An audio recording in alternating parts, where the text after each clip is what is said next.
Okay,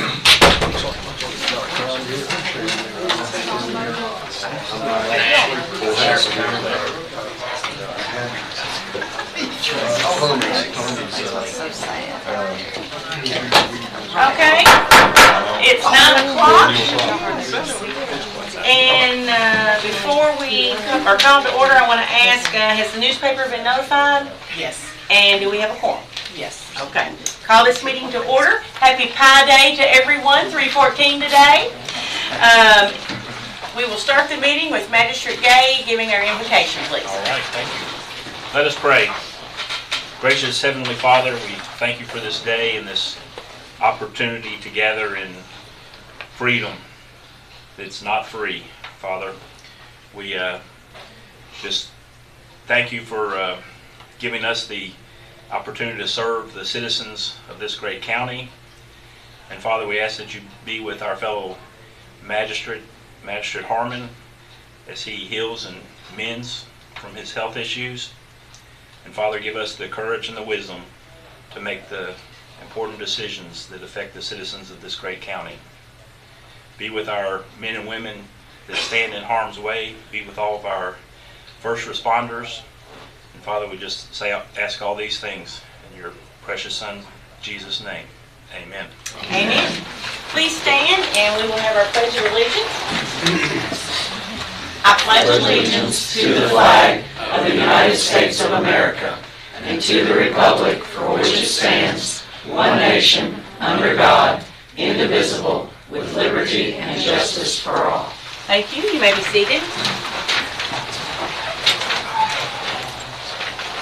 Okay, next is the approval of our prior meeting minutes, and if you all have had an opportunity to look at those. Have a motion to approve. Make a motion. Second. Second. All right. Motion by Magistrate Bodner, second by Magistrate Gay. Any discussion? All those in favor? Signify by saying aye. Any opposed, nay? Motion carries. Minutes are approved. Thank you. All right. Now we will approve our bills. Ms. Darlene? Or no, I'm sorry. All right. Ms. Elena. The total amount of bills I have to be paid this meeting is $2,877,532.41. I'll move we pay the bills as presented. Motion by Magistrate Gay. Second. Second by Magistrate Sleeper. Any discussion on the bills? All those in favor signify by saying aye. Aye. Any opposed, nay? Motion carries. Bills are approved. Thank you. All right, then we approve our budget transfers. I have no budget transfers at this time. Okay, approve cash transfers.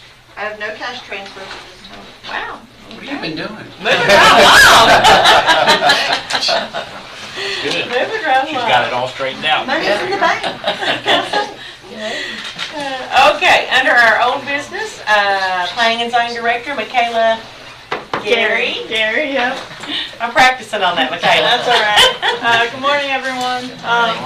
I guess I'm just here to see if anyone had any requested changes to the agreement, see if we can move forward with the comprehensive plan with the Bluegrass Area Development District. I make a motion we approve the agreement with the Bluegrass ad. Second. Okay, motion made by Magistrate Gay, second by Magistrate Cullen to approve the agreement with Bluegrass Ad. All those in favor, aye. Aye. I'm sorry. Let's have some discussion, Magistrate Ellis. I noticed in there that there is a stop point and the possibility of coming back for more funds, correct, if needed. Yeah, Shane might want to be, Shane's here with us. He's the planning director for the Bluegrass Area Development District, so I'll let him answer that. I'm sorry, what was the question? Sorry.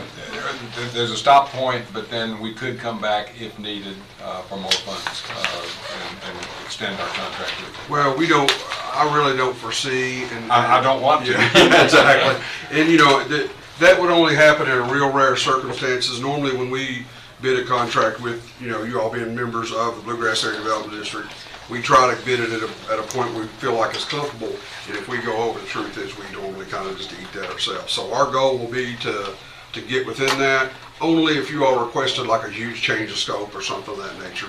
And that's why I want to cover it. But we would give you the $500. Absolutely. We would give you the opportunity to do that if you felt like there was some other need we didn't get within the contract scope, and we felt like that. We're very open to negotiate those, even to be honest with you. If we can do it under the same price, we often will try to do that the same way as well. If we can. So, Thank you, sir. Thanks, Shannon. That's what he's trying to say, don't ask him too many questions. All right, any more discussion on that? All right, all those in favor of the motion signify by saying aye. Aye. Any opposed, nay?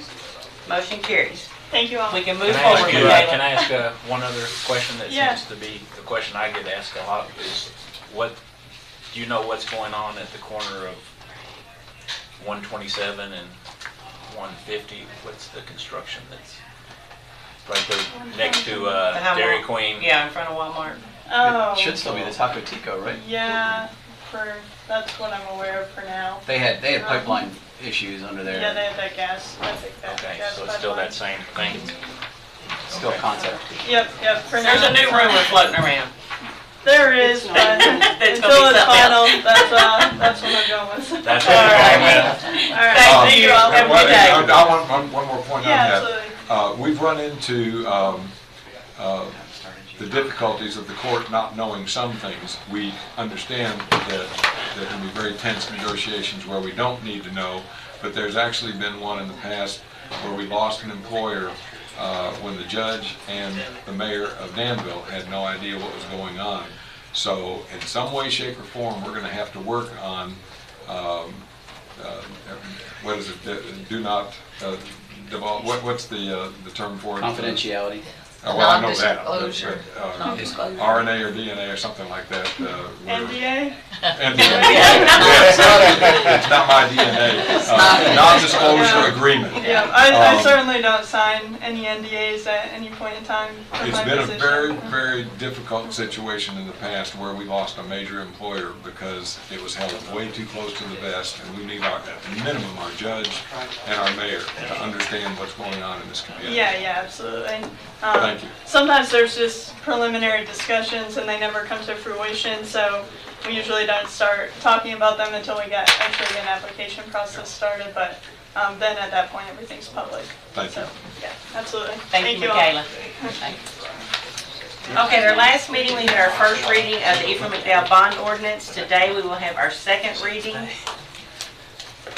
And it is ordinance 950.25, an ordinance of the County of Boyle, Kentucky, authorizing the execution and delivery of one, a consolidated amendment to bond documents relating to the county's outstanding hospital refunding revenue bond, Series 2014A, Ephraim McDowell Health Obligated Group, and two, a consolidated amendment to bond documents related to the county's outstanding hospital revenue bond, Series 2014B, Ephraim McDowell Health Obligated Group, and authorizing and directing the county judge executive, county clerk, and other county officials to take all necessary action to carry out the intent and purpose of this ordinance.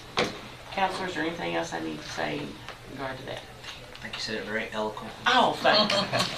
Okay, so, motion to approve the second reading of the bond ordinance number 950.25.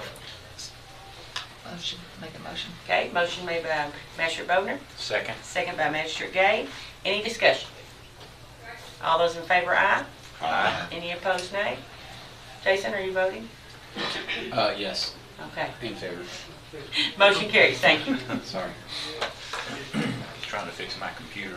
All right, do we have Darlene Thomas with us today? All right, Greenhouse We do. 17. Come on up, I'm gonna Darlene. sneak through here. Excuse me.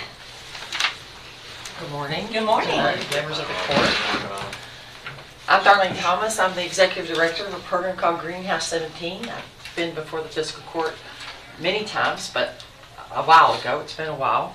I'm just going to present really quickly a vision and idea that we're trying to bring to fruition here for Boyle County. So Greenhouse 17 is the domestic violence program that serves 17 counties in central Kentucky. Of course, Boyle County is one of our communities. We have emergency shelter, 24-hour crisis line. We've been in the community for over 18 years doing legal advocacy. We've had an office here for a long time. We do direct services, counseling, support, those kinds of pieces for survivors of intimate partner violence in the community. Working with the community collaboration, with the kind of headed up and supported by our local United Way here. This collaborative group of individuals kind of wanted to assess what the best services that we could look at to expand to do in Boyle County to make sure that services and survivors were supported and that children were supported in a way that would benefit the community. So from that really long process, it slowed down a little bit over COVID because things were a little more challenging during that time. What was kind of decided, or not kind of, what was decided was to do visitation and exchange services. We worked closely with our local judge. Your family court judge here has been very instrumental. And he and I worked together for a really long time as well. And the idea is that we would provide visitation exchange for the courts for the 4 counties. So it's Mercer, Boyle, Garrett, and Lincoln. As a quadrant of communities where they can make referrals to visitation exchange. We partnered with Grace Church. Grace Church actually had an amazing facility, perfect for visitation exchange. We have experience doing visitation exchange. We've been doing it for the last 5 years in Lexington and Georgetown, Kentucky. So we're quite equipped. I've had opportunity to meet with most county judge executives, or all the county judge executives, and these 4 counties, as well as some chiefs of police, and there's reasons for that as well, because it's critical during visitation exchange that law enforcement have a presence for safety purposes. We hope to open Grace Church. I've hired a full-time employee at this point in time to help head this effort with us. Grace Church and combined Greenhouse 17 have helped raise all the money needed for the security at the facility. So I've secured about 70% of all the funding that I need to start the services and programs. We hope that we would be able to serve 36 families pretty quickly, a week, every week.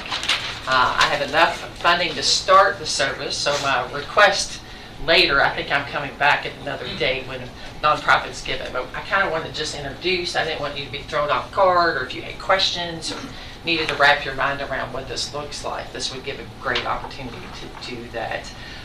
But we will be requesting funding. We've sent in a funding request. But all the counties, we hope that the counties will share that expense. But basically what we'll be asking for is the coverage for law enforcement and monitors to be on site. We have to have trained paid monitors to actually monitor the visits, because those things get reported back to the court. So in essence, the courts, the family court judges or district judges would send families that they feel are at high risk based on what's been told through the protective order process or criminal charges, that they feel that children in any kind of visitation might be at risk. Until the courts can figure out what that's going to look like, it may not have a cabinet case, it might have a cabinet case open, often not, most likely not. They'll be able to send them through visitation exchange until that situation settles. And what happens, we call them parents and or visiting parents, and non-visiting parents is how we refer to the families. And the visiting parent has to arrive, the non-visiting parent comes, the children, we would bring the children into the facility, and then that parent could leave or stay in a safe place within the church facility. Or, and then on pickup, it's the reverse happens, so that we always keep the non-offending or the visiting parent and the non-visiting parent away from each other during that time. The whole goal of this is strictly for the benefit of children. Children need to have access. Courts are trying to figure out what's going on, how we're going to do this safely, and children need to have a safe, good experience as families kind of navigate intimate burden violence and figure out what those next steps are going to be. We know the greatest risk for victims is leaving, and we know the greatest risk for victims and their children is after they've left. And so visitation is often a place where things escalate, when it happens at Walmart and McDonald's instead of in a safe setting for high-risk families. So that's the gist of who we are and what we do in a very small nutshell. And I have little handouts too. Sure. And I understand that your contract employees will be like twice a week, 2 times a week. Is that Yeah, right? it'll be 2 times a week. So We hope to operate monitor. 6 rooms at evening on Tuesdays and Thursdays is what we're looking at right now. 6 rooms at night, so I have to have 6 monitors each night for Tuesdays and Thursdays. And then I have to have 1 law enforcement officer on duty each time. So law enforcement will be there the whole time, as well as a security system. It will also double as an exchange site. So there will be clear marked parking that is monitored with a camera or has camera surveillance 24/7, where families could use the parking lot for safe exchange under the protection of a camera. We also, your local police department does that here at the police site. Some of our other police departments do that too, but it's another option for people to do safe exchanges. Not everybody rises to the level of needing supervised visitation. Right. But there can be pretty contentious situations that just having a safe place to exchange can de-escalate potential situations. Judge, Yes. you mentioned our court's participation in the past. I'm not familiar with that in the past 4 years. When were you last supported by us financially? And could you show us the records of the amounts that we were participating in when we were? Well, I do not have those with me, but No, I I can understand. bring those with me the next time. It has been a while. I'm really pretty, I don't I remember typically when you ask came for a lot before, of yeah. resources until I need them, right? If I'm able to put the pieces of the puzzle together, I know that they're scarce resources, and That's- you have to be wise on how you put your pieces of the puzzle together. And in the beginning, when we were a really young program, the Boyle County Fiscal Court did a whole lot more, probably to the tune of about $3,000 to $5,000 each year for many years. And there became a point where self-sufficient wise, I didn't need to ask for that money. Now it's a whole different service, local, so I'm back. But I could put that piece of the puzzle together for you. So- I just don't have that in Just my bring it head with at your the moment. appropriation meeting next week. Just bring that in. Yeah, I can bring that Yeah. appropriation. Unless you all want it. If that's separate. No, that's fine. So today, you're just kind of letting us know what's going on and that you have 4 counties involved, and that when you do ask for money, you're going to ask from all 4 counties? Yes, ma'am. All 4 counties. And is the amount that's written in on this paper? For is all that- 4 counties. So each county would give that amount? Well, we hope. Okay, But we hope, so that is the idea, that the counties would split it. The caseloads are essentially the same for all of the 4 counties around protective orders and what the courts are needing and what they're telling us. So how they get utilized, I don't know. I do have some more, some county judge executives have questioned, Boyle County's the big county, the surrounding county that's probably going to pull more. Do we have to pay as much? And so honestly, what my answer to all of them is right now, yes, because I think it's going to be very equitable across the board of what the needs are. At some point in time, if it shows that one county overutilizes or is underutilizing, then maybe we can revisit. But to get the services off the ground and started to have the monitors, I do hope that each county will participate equitably. You have one amount listed, 8,000, and then in parentheses you have city, county. Are you asking half from us and half from Danville? So the original piece that we put together were projections. At this point in time, now that we're a little closer and I know my funding sources from now through the end of, to end our fiscal year, which is June 30th, same as yours. Actually, the ask is going to be a little bit less.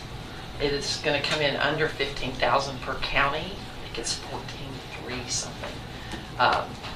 You'll have that in the fiscal ask, in the official ask. And then it's up to the counties. I'm asking from the county, but if they want me to work with the city to see if the city and the county will split those costs, it'd be great. I think that's probably maybe more possible here than other communities, because there are some cities that have kind of ordinances that says they don't fund anything that's not local, like right in their city, unlike the counties.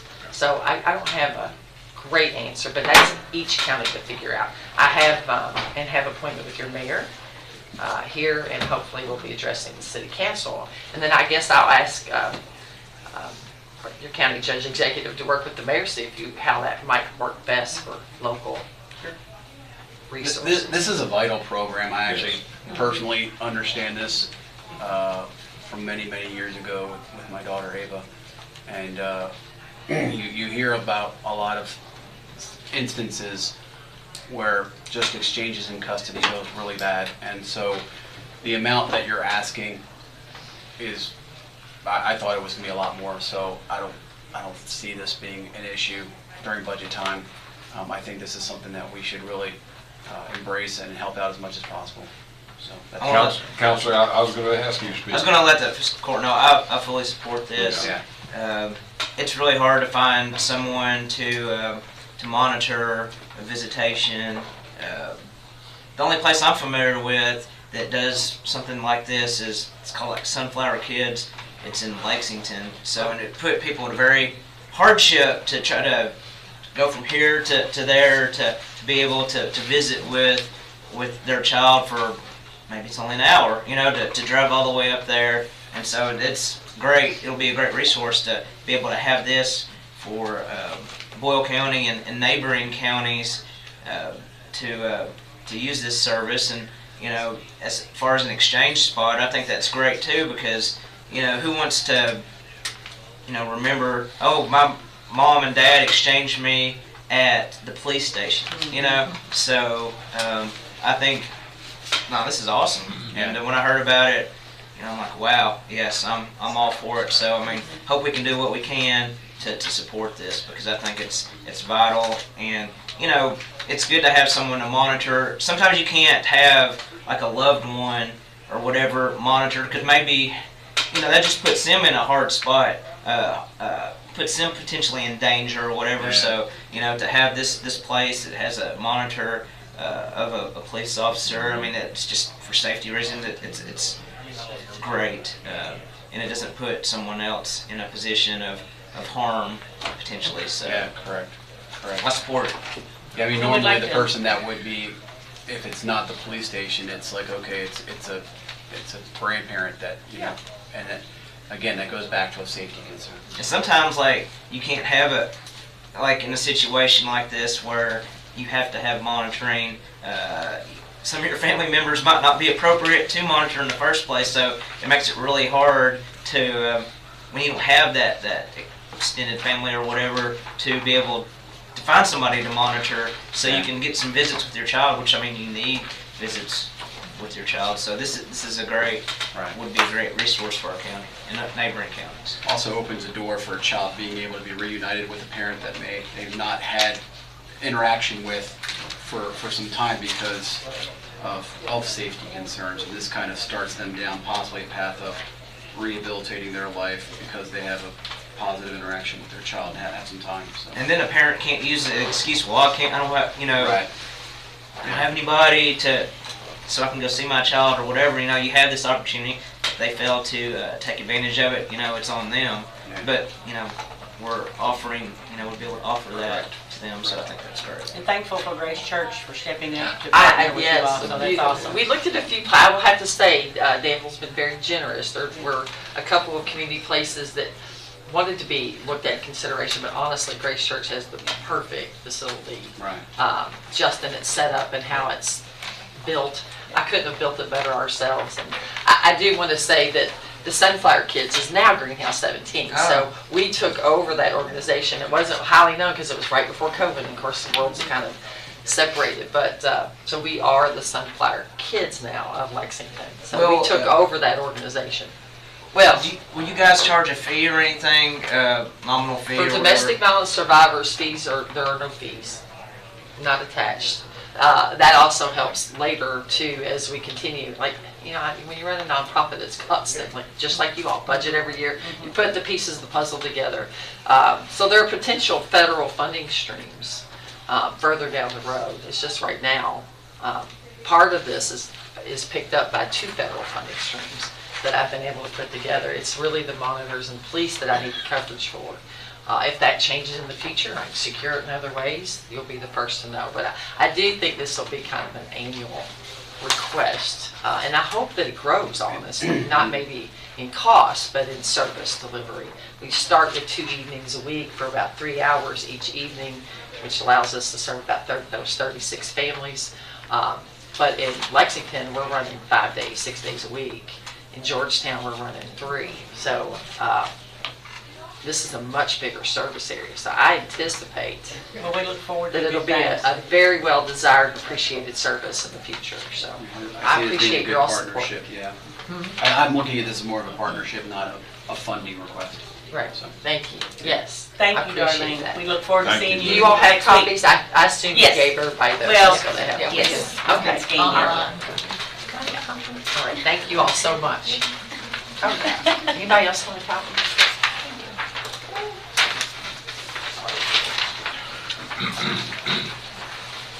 All right, next on the agenda, we are honored to have the Boyle County High School National Honor Society with us today. They hosted a Dance Blue mini marathon to raise money, and I'm going to let someone come and tell Eli or Katie, one of the advisors, you all come and tell why they did this and how they did it, and if they want to give a demonstration, of course, we'll allow that.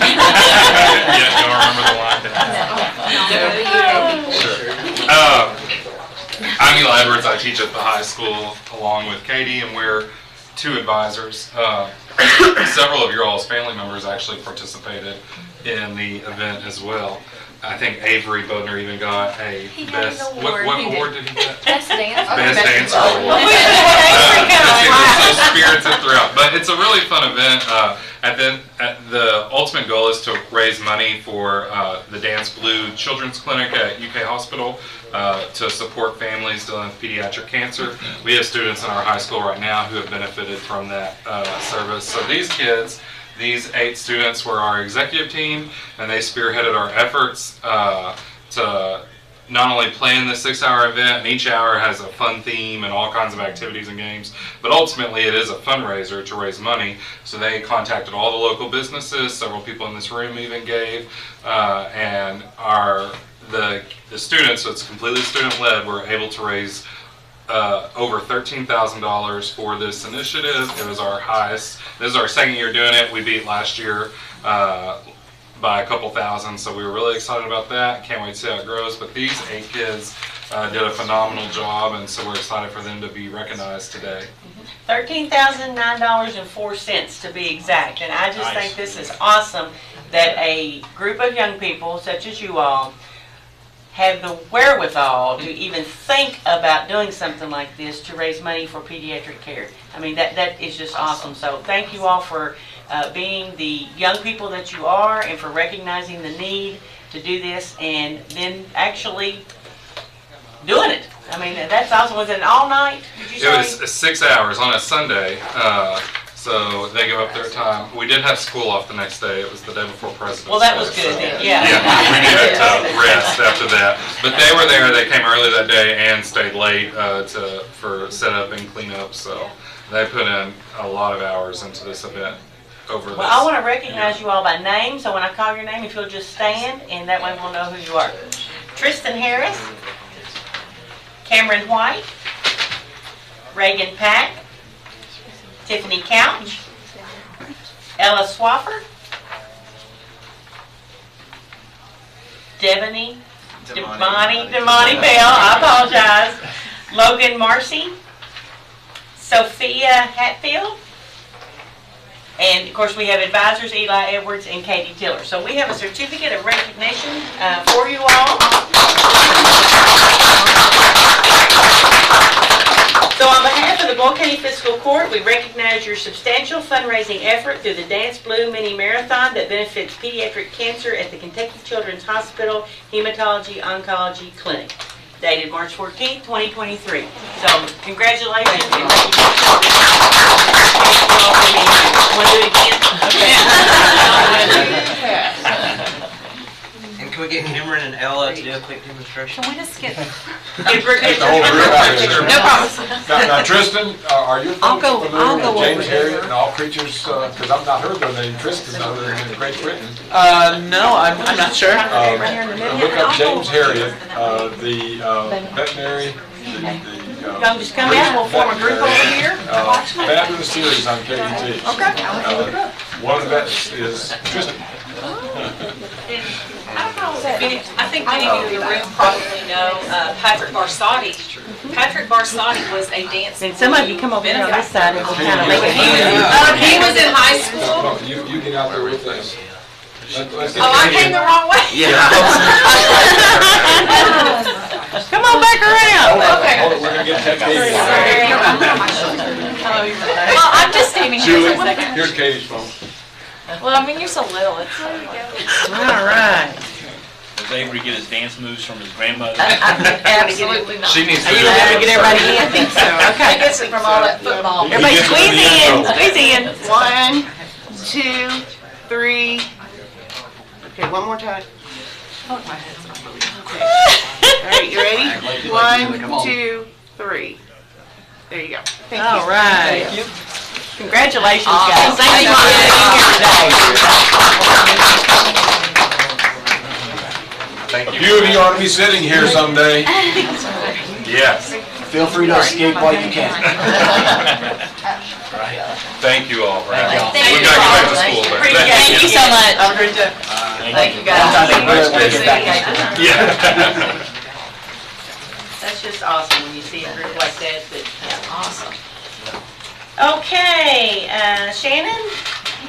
Oh, there we are. Good morning. I have one complicated. So moved. Magistrate Gay, second by Magistrate Cullen. Any discussion? All those in favor, aye. Any opposed, nay. Motion carries. Thank you, ma'am. Fast, easy. Yeah. I'll let you Okay. ask. County Clerk Casey McCoy is out there in the hall. Come on in. You got Shane with you. Hey, come on in, Shane. Welcome. I'll start real quick. Apparently, everybody knows what Bluegrass Ad is all about. We have reapportionment coming up in May. I believe Bluegrass Ad is vital to us doing it properly and doing it right. We all know that Boyle County's grown, so things are going to be shifting a little bit as we grow. So without Bluegrass Ad, I don't believe that it'll be very hard task to obtain. So I'm going to let Shane go over his PowerPoint. He's got a little PowerPoint he's going to present. That way everybody can get the gist of what we got going on, because it's a big deal, and look forward to getting it done in May. Thank you. Yeah, it's not often that the county judge probably knows just as much about this as I do. So, but we've been through it together, right? Trille? So, we have been there. so yeah, this is, and really, in all honesty, we work a lot with the clerk. I mean, I'm doing this project, this job, but it truly is fiscal court's responsibility in the long run to get this magisterial district, the reapportionment process done. I'll go through some slides. I'm going to try to go through them fairly fast, just for your all's sake, since you've been here a little while already. But did want to point out that there is a difference between redistricting and reapportionment. Redistricting is what they do at the state level. That's for your congressional districts at the federal level, of course, and your state house and Senate. Reapportionment's what we do for magisterial districts. So you all reset, and of course, I don't know, is this the last map? It is the current map. Okay, that's the current map. We'll have to remake you one of those at the end of this. We've been through it in the process down here. Trille, did we go through it? Have we been through it twice together, or is this just once? And I think Because I've this done would have it. been my second time, but then it got extended. We've done Boyle County twice. I'm pretty sure I did it before, maybe whoever was with before. But some of the requirements that are on there that we'll go over those real quick. Just touch base on some of them. Two primary things that you end up with is you end up dealing with magisterial districts, and because you mess with magisterial districts, in the end you have to deal with the precincts as well. So one changes the other, essentially. I think we got pretty fortunate. Did the county get split actually on anything this year? No. Okay, so I think we're pretty good on some of that, so we won't have to deal with a lot of the state issues that come up later in time, usually for us. But May of the first year following can we go back to that last slide? Thank you. May of the first year following the census, I can't pronounce decennial census, I guess is what that is. Basically, That was good. Was that good? Never did. That Appalachian comes out a little bit. Every 10 years we have to work with. We do this. Now it never seems to fail. That for some reason it gets delayed. It's been delayed the last 2 times. It got delayed this time because of COVID, of course. One of the things I did kind of notice, and I'm sure we did it last time like we should have, but there is a notice that has to be put out. It's kind of hard to find that, so maybe if we can dig back, or I don't know if we can find maybe an example to give out.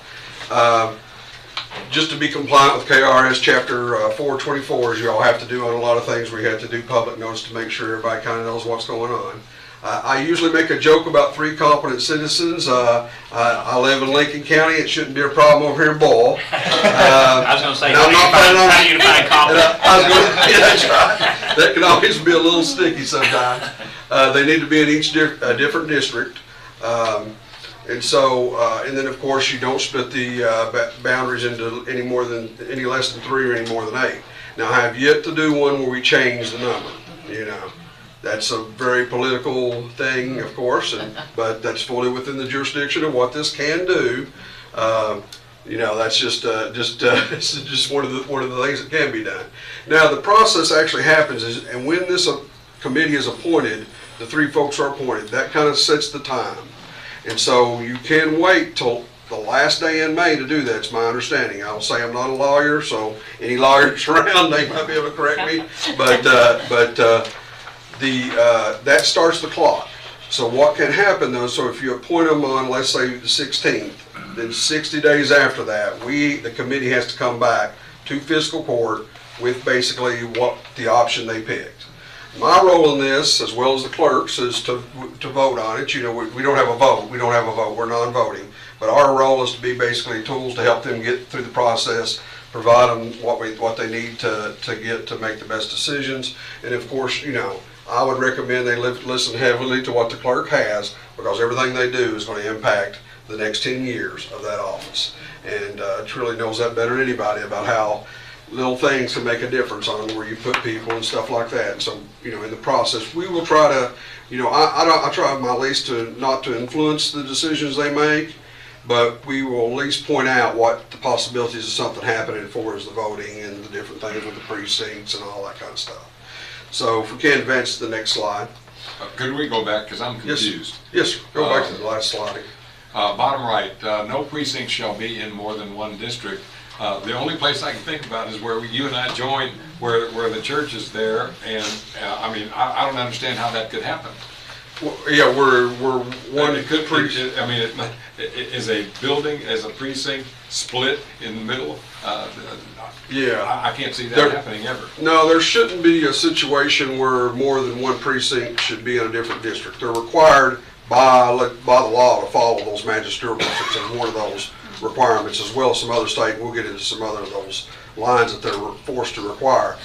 I will say, before mapping it in the kind of detail that we have today, it's just often hard to really put all the picture together as easy as you can today with the detailed mapping. And so I'm not going to say that people accidentally did, you know, that they did things on purpose, but there were some accidents that were made, let's say, over time, where people had small areas that would end up disconnected. So if we can go to the next slide, actually we'll talk. And then, okay, and then on the second panel there, what compensation do these citizens get? That would be totally up to the county. I'm not really familiar with what compensation they have gotten in the past. We'll have to look back. Yeah, I'll be honest with you, I don't remember anybody saying anything about it, but no, that don't mean It's kind of like the poll workers we get. I would imagine it would be something like that. Thank you. Yeah, and we will try to limit, you know, for us, the least amount of meetings we have, the better it is for the ad district, with the least we have to do on the committees. I will tell you, the committee work is the least amount of what we have to do. We end up normally spending the least amount of time with the committees, because the data, the software and stuff works so efficiently that it really doesn't take us long to get through that process. So hopefully whatever committee folks you point to this, they won't have to serve more than one, maybe 3 meetings at the max. And then if it, you know, if it gets complicated, we'll be there through them. If it takes 6 or 10, we don't care. All right, I think, are you ready, sir? Yes, sir. Thank you. This is just, I wanted to point this out because I could not find a good example online. And this is the weirdest thing I've probably ever presented in my life. This is from Chat AI. So it's the AI thing. I don't know if y'all have heard of new artificial intelligence. It's kind of the, yeah, it's kind of the, well, I could not find an example of one. So I just asked Chat AI to create one. That's what it created. It actually, the reason I brought it is I would not recommend using this one, but it's actually better than anything I found on Google. It's kind of frightening, to be quite honest with you. I wanted to introduce that just more for, hey, AI's coming, so be ready for it. Go ahead to the next slide, please. One of the requirements is that you create a, on KRS 67.045, they have to be compact, contiguous, and the population of each nearly as equal as reasonably possible. Contiguous is just one of those words that basically means connected. I mean, that's the best I can tell you. I have seen districts, not necessarily magisterial districts, but districts get disconnected. For the descriptions, you can write a description, but you can't see it that well. And so if people don't map these things out and have them mapped out real clearly, that's where those kind of things can happen. So they do have to be contiguous. The population has to be nearly equal as possible. What we've run into is basically there is no requirements in the law that says it has to be within a certain amount, but what we have seen is 5% above, 5% below has been tested by court, and it has passed the test of court. So that's at least a standard that kind of become a de facto standard out there, is the 5%. Now, does that mean if you have 6% that you're in trouble? No. I think if you do a legitimately good job at 6% and things are broken up in the county that makes sense and you don't try to discriminate or set certain people aside for one reason or the other, I think you'd be perfectly fine. We can go down to 3% if you want to, so we can set those things wherever you want to set them at. This is the list of kind of the things that they have to match, like your question earlier. We have to match all of these other things when it comes to precincts. So once we get done with the magisterial district, any line we change will therefore change a precinct line. It will require that line be changed as well. So, and any one of these as well have to be changed. We'll match those two. So we can go on to the next slide.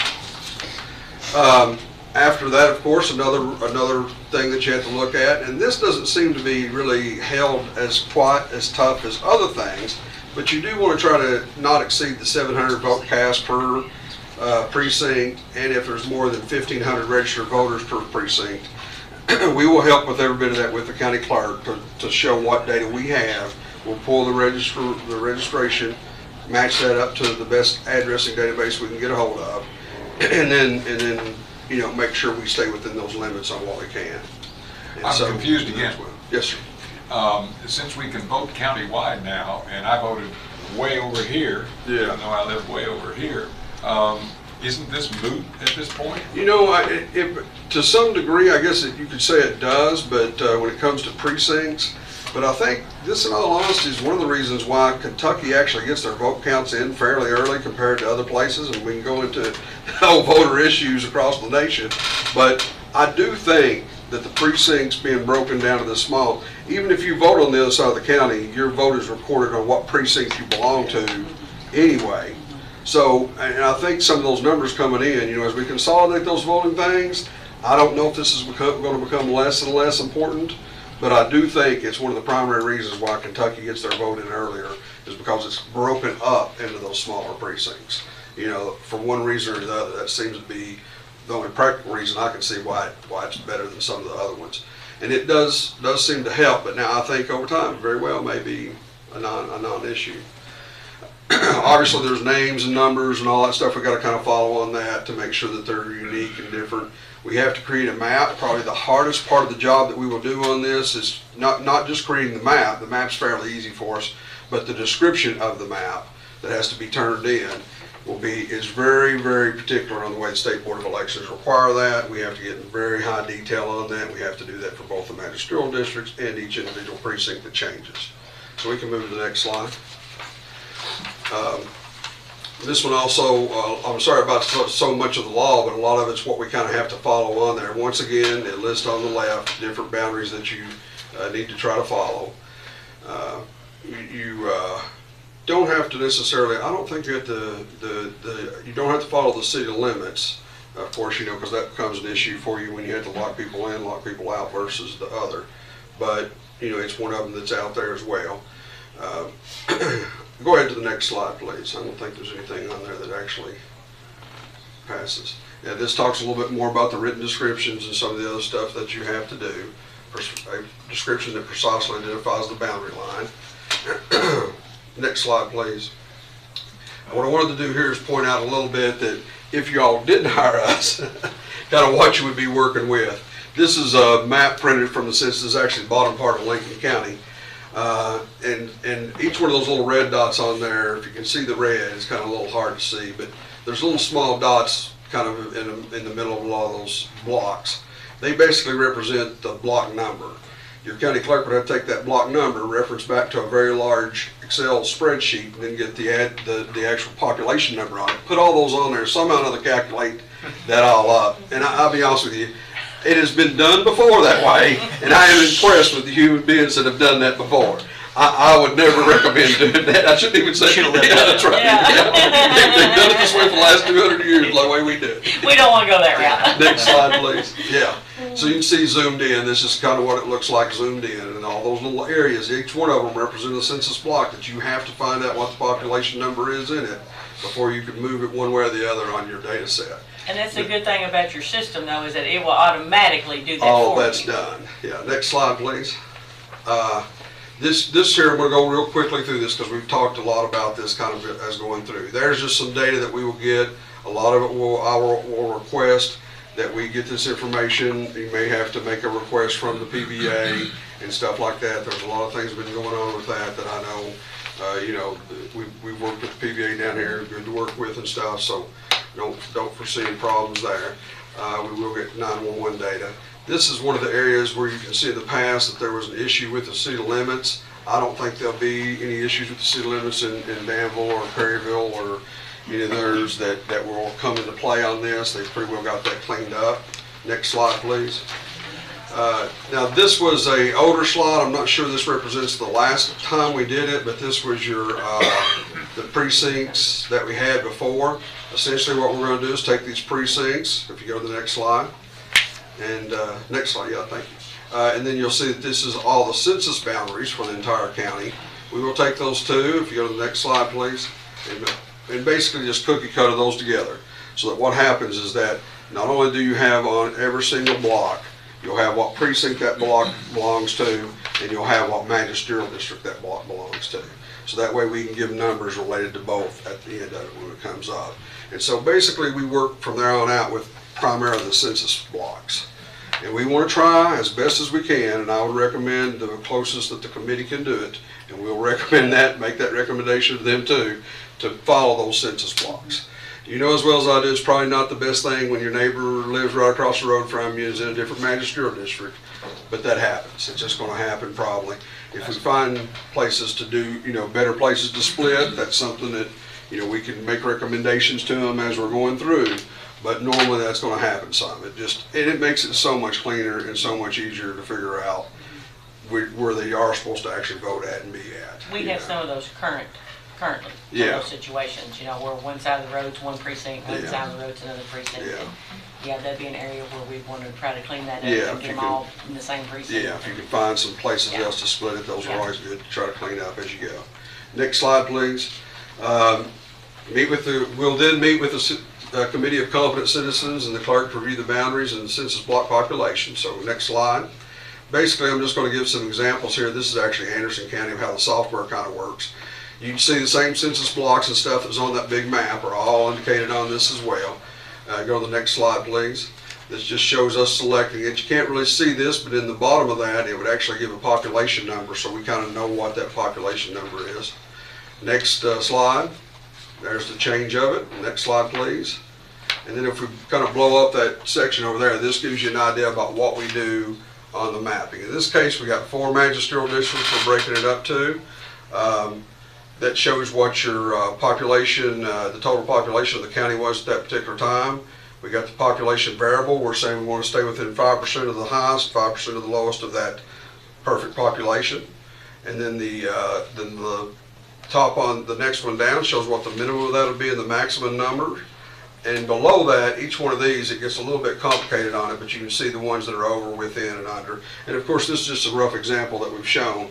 Over on the right-hand side, it kind of shows the percentage of how close they are to being where they need to be. So these are really way off because we just threw them up there and started playing with the data.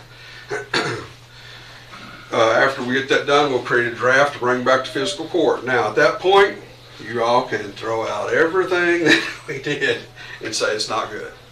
And then we can start with you all working on it. It's never really happened. I've not really had that happen that I can recall. I think maybe it happened to one of my staff members in another county where the court threw it out for whatever reason. Now, these are people you select, so try to select ones that are going to bring back a good product for you. But if they don't bring back something and you all do reject it for whatever reason, the ad will just basically start at that point working with you off of either those maps or or start back to the scratch and go through it again. So, Wouldn't your expertise come in advising that committee at that point? yeah, I mean, that, that's part of what, in all honesty, that's part of what, your role is not really to do it, but your role is to guide it. I mean, people that know, and then, where we've seen this in the past, I mean, the truth, we probably will have every single one of your all's addresses on there. I will know where your all's addresses are at, they will know. It's not good practice to stick magistrates in the same district together under normal circumstances. That may be something that has to happen. Not saying it wouldn't, and not saying it couldn't. But in fact, I've seen places where I think that's exactly what they were trying to do. But it really is not. We know that that's going to come back, and right off the bat, you got 2 people going to vote against that. More than likely. It doesn't say that the magistrates have to be competent. No requirements on that, sir. No. Right. Okay. Welcome to my night. But basically at that point we would do that. Then in the past we had to wait for the state, and I'm going to ask you to hit the slide about 3 times here. Go ahead and go through that slide there. Yeah, because it's like before in the past when they hadn't done their work, we had to wait on them to get it done before we could start on the precincts. Well, that's one of the good things this year, and I wish they would put that in the legislation that they had to do it every year before they brought it down to the local county level. Because what we end up doing is kind of strange. We end up building this thing with the magisterial districts, knowing that the precinct's going to have to change too. All the work the clerks know and everything else is all put into all that. Then the state goes and just does whatever they want to do and messes it all up. Now, so what would be better is I would much rather them do it than we come back and just say, hey, so there's something y'all can lobby for in the future is get the state to do their job first, then let the local clerks do their job. Probably take a constitutional amendment, maybe, I don't know, but it needs to be changed. But we won't be doing it for 10 more years. That's right, you won't be doing Or it for 12. 10. And I think in all honesty, that's why it never gets changed, is we all go, it's 10 more years. Yeah. Basically, at that point, we'll adjust the old precincts to whatever the new magisterial districts and submit the information to the State Board of Elections. And they may come back with some changes. Some of the other things that we add to this, and I'll try to go through this fairly fast, is the database that you have, voter registration database, even if yours is the best in the state, it's still going to have problems. Yeah, we know it's done good in the past, well in the past. So, but we've run into every situation kind of up there. Most of them are just situations where it's an uppercase, lowercase kind of issue. We got to work that out. That's not any problem. You'll have Walnut, you'll have Walnut Court, you'll have Walnut Street, you'll have Walnut.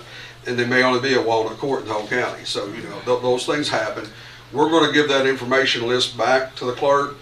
I do know that sometimes they don't let you even change those without going through all kinds of craziness. So, if you choose to, I would highly hope you would if you can. But if you can, I understand that as well. Next slide, please. This is just an example of one of the maps that ends up being made in one of the Lincoln County precincts that we had. That's the description of the precincts. It kind of follows that old school, starting at a point and going, hence going this way and hence going that way. So whatever hence means, we follow it and do it. This is probably the biggest thing that we send back to the clerks that are the biggest help is basically the old precinct that they were in and the new precinct they're in.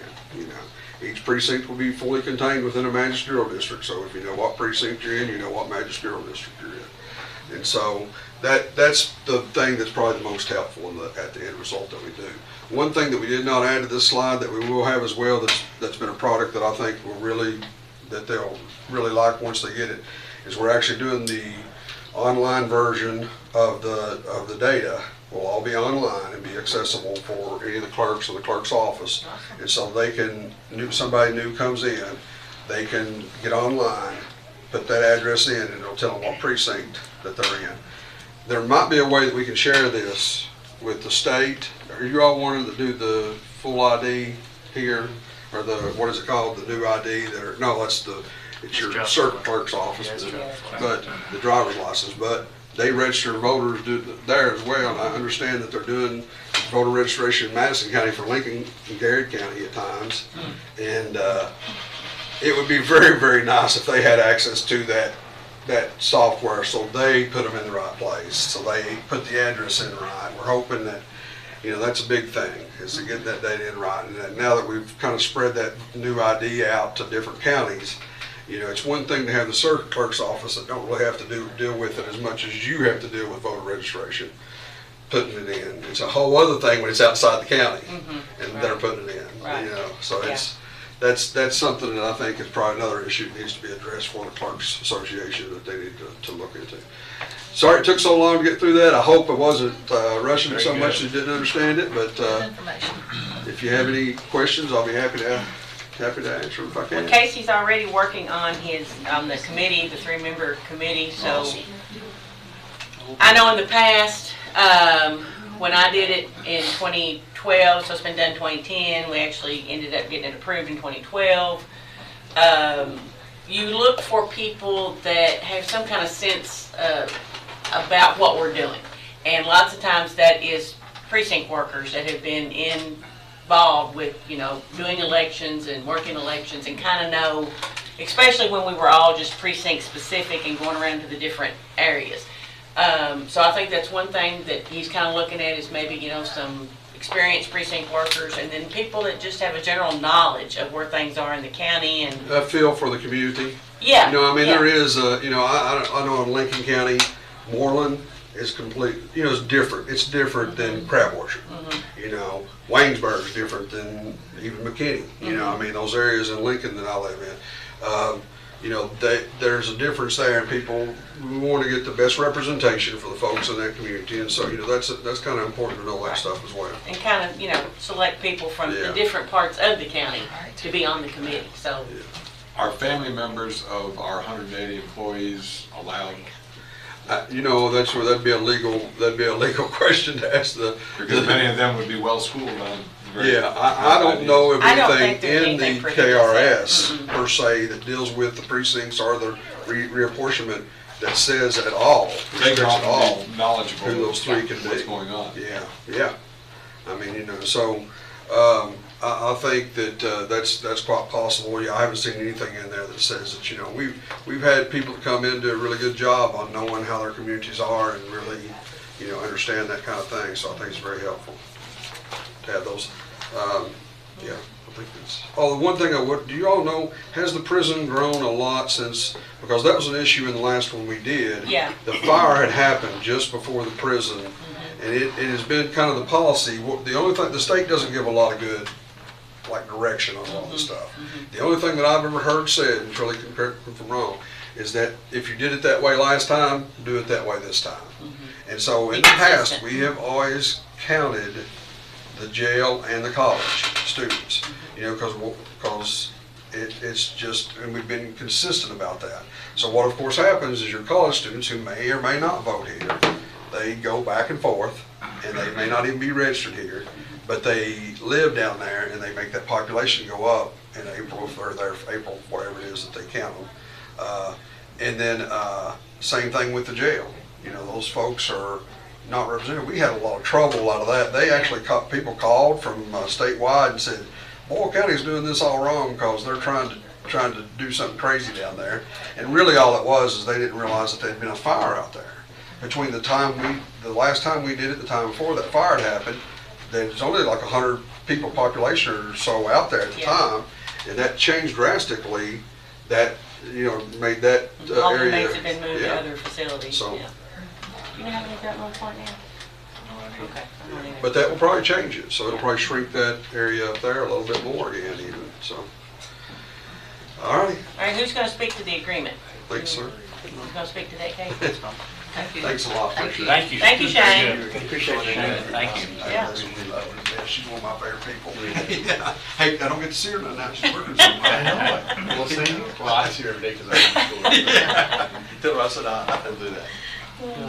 I guess y'all taking a look at, take a look at the agreement. What it would actually cost selling for it for the fiscal year, to not exceed $7,000. Just to run through, I mean, I really think, as you heard from Shane, that this is something that's necessary, that we got to have. I would be lying to you to say I felt comfortable doing this on my own. So I believe that, you know, not only the experience they've already worked with us before here in Boyle County, so I figured it's kind of a no-brainer. I'll make the motion. We approve this agreement with Bluegrass Ag. Okay, I'll second. all right. Motion to approve the agreement with Bluegrass Ad made by Magistrate Gay, seconded by Magistrate Bodner. Any discussion? Everybody good on the agreement? All right, all those in favor, aye? Aye. Any opposed, nay? Motion carries. Thank you. I'll get it signed for you. Thank you. All right, thank you. Okay, next up, Mike Rogers. And Mo.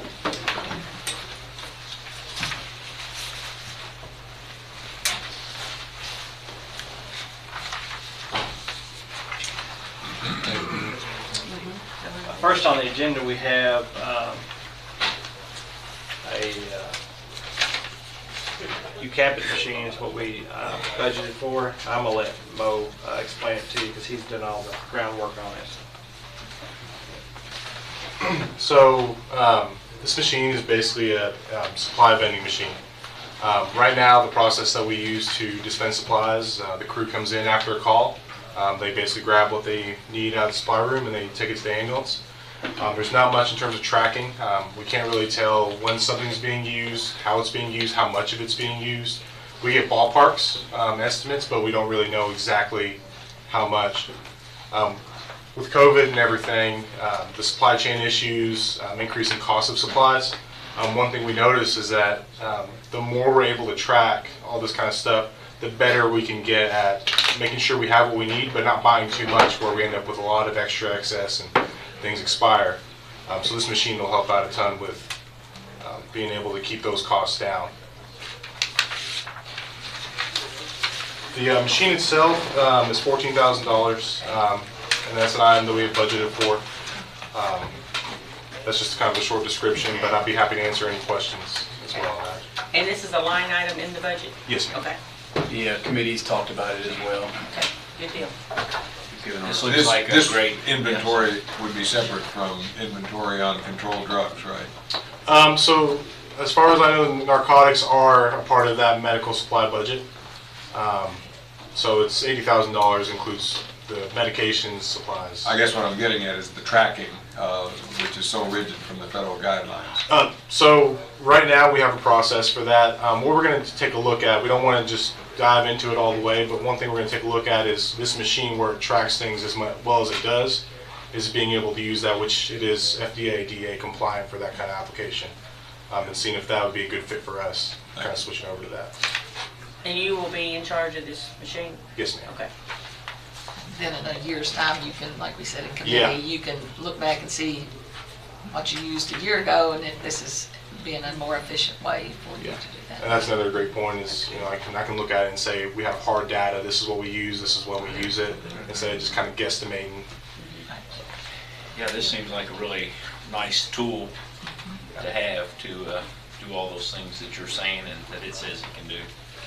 The big thing for me is just the accountability of, like one example is just one IO needle that we have is $125 a piece, and you can order it in a pack of 5.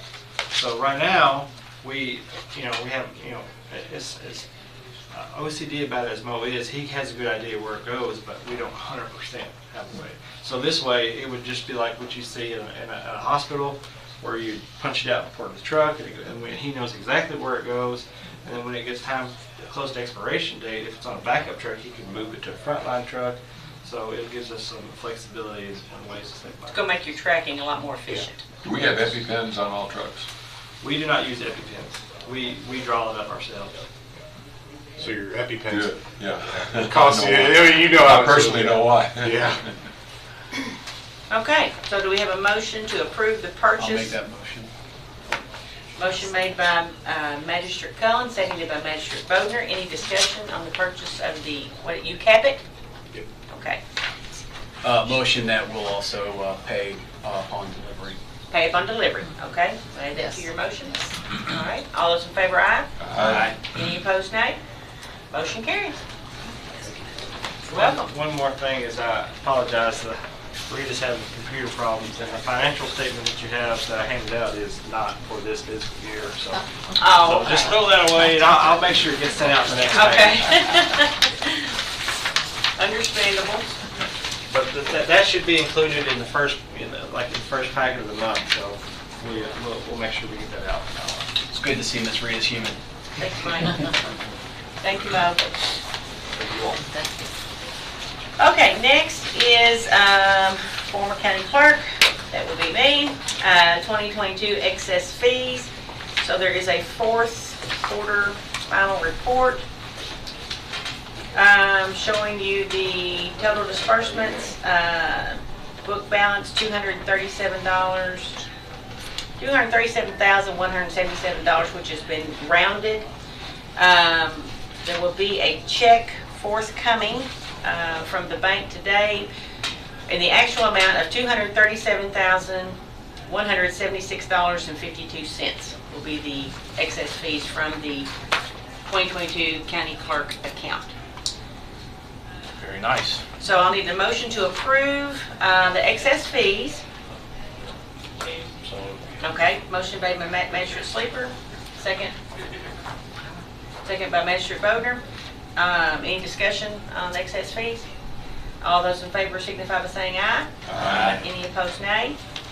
Motion carries. Okay, then I have an amendment related to the 2022 annual budget, and you will see that the amendment increases the budgeted items listed, and it also increases the budgeted receipts and disbursements, and budgeted excess fees, $237,680, which is what the new budget estimate is. It's not actual, this is all budget, so not actual. And I will need approval on the amendment to the 2022 annual budget. So Motion made by Magistrate Ellis, second by Magistrate Gay. Any discussion on the amendment? All those in favor, aye. Aye. Any opposed, nay. Motion carries. Thank you very much. And now we have a couple of appointments. The Birthplace of Kentucky Committee had two terms that have, one resigned, I believe, and the other one is a reappointment. So the reappointment is James Hunn. He could not be here today due to a doctor's appointment, so we will get his certificate of appointment to him. His term ends March 1st, 2026. But we do have with us Lauren Clontz. Lauren, if you want to come on up here.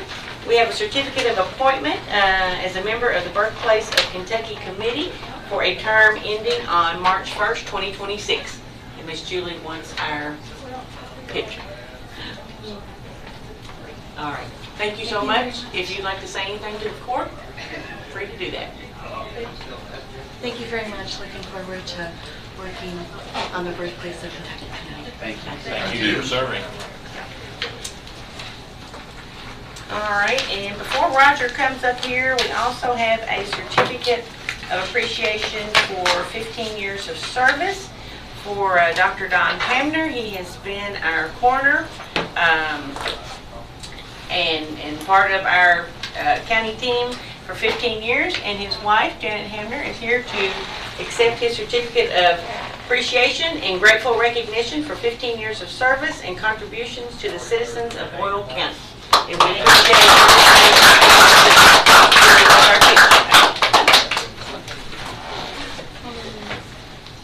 Thank you. Thank you. Thank you for coming. And He appreciates it. I asked him after you told me what you want to do, if he could be here on Tuesday, and he said, no. But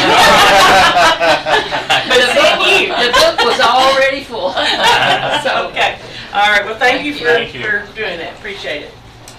Okay. Road Supervisor Roger Johnson, truck bids.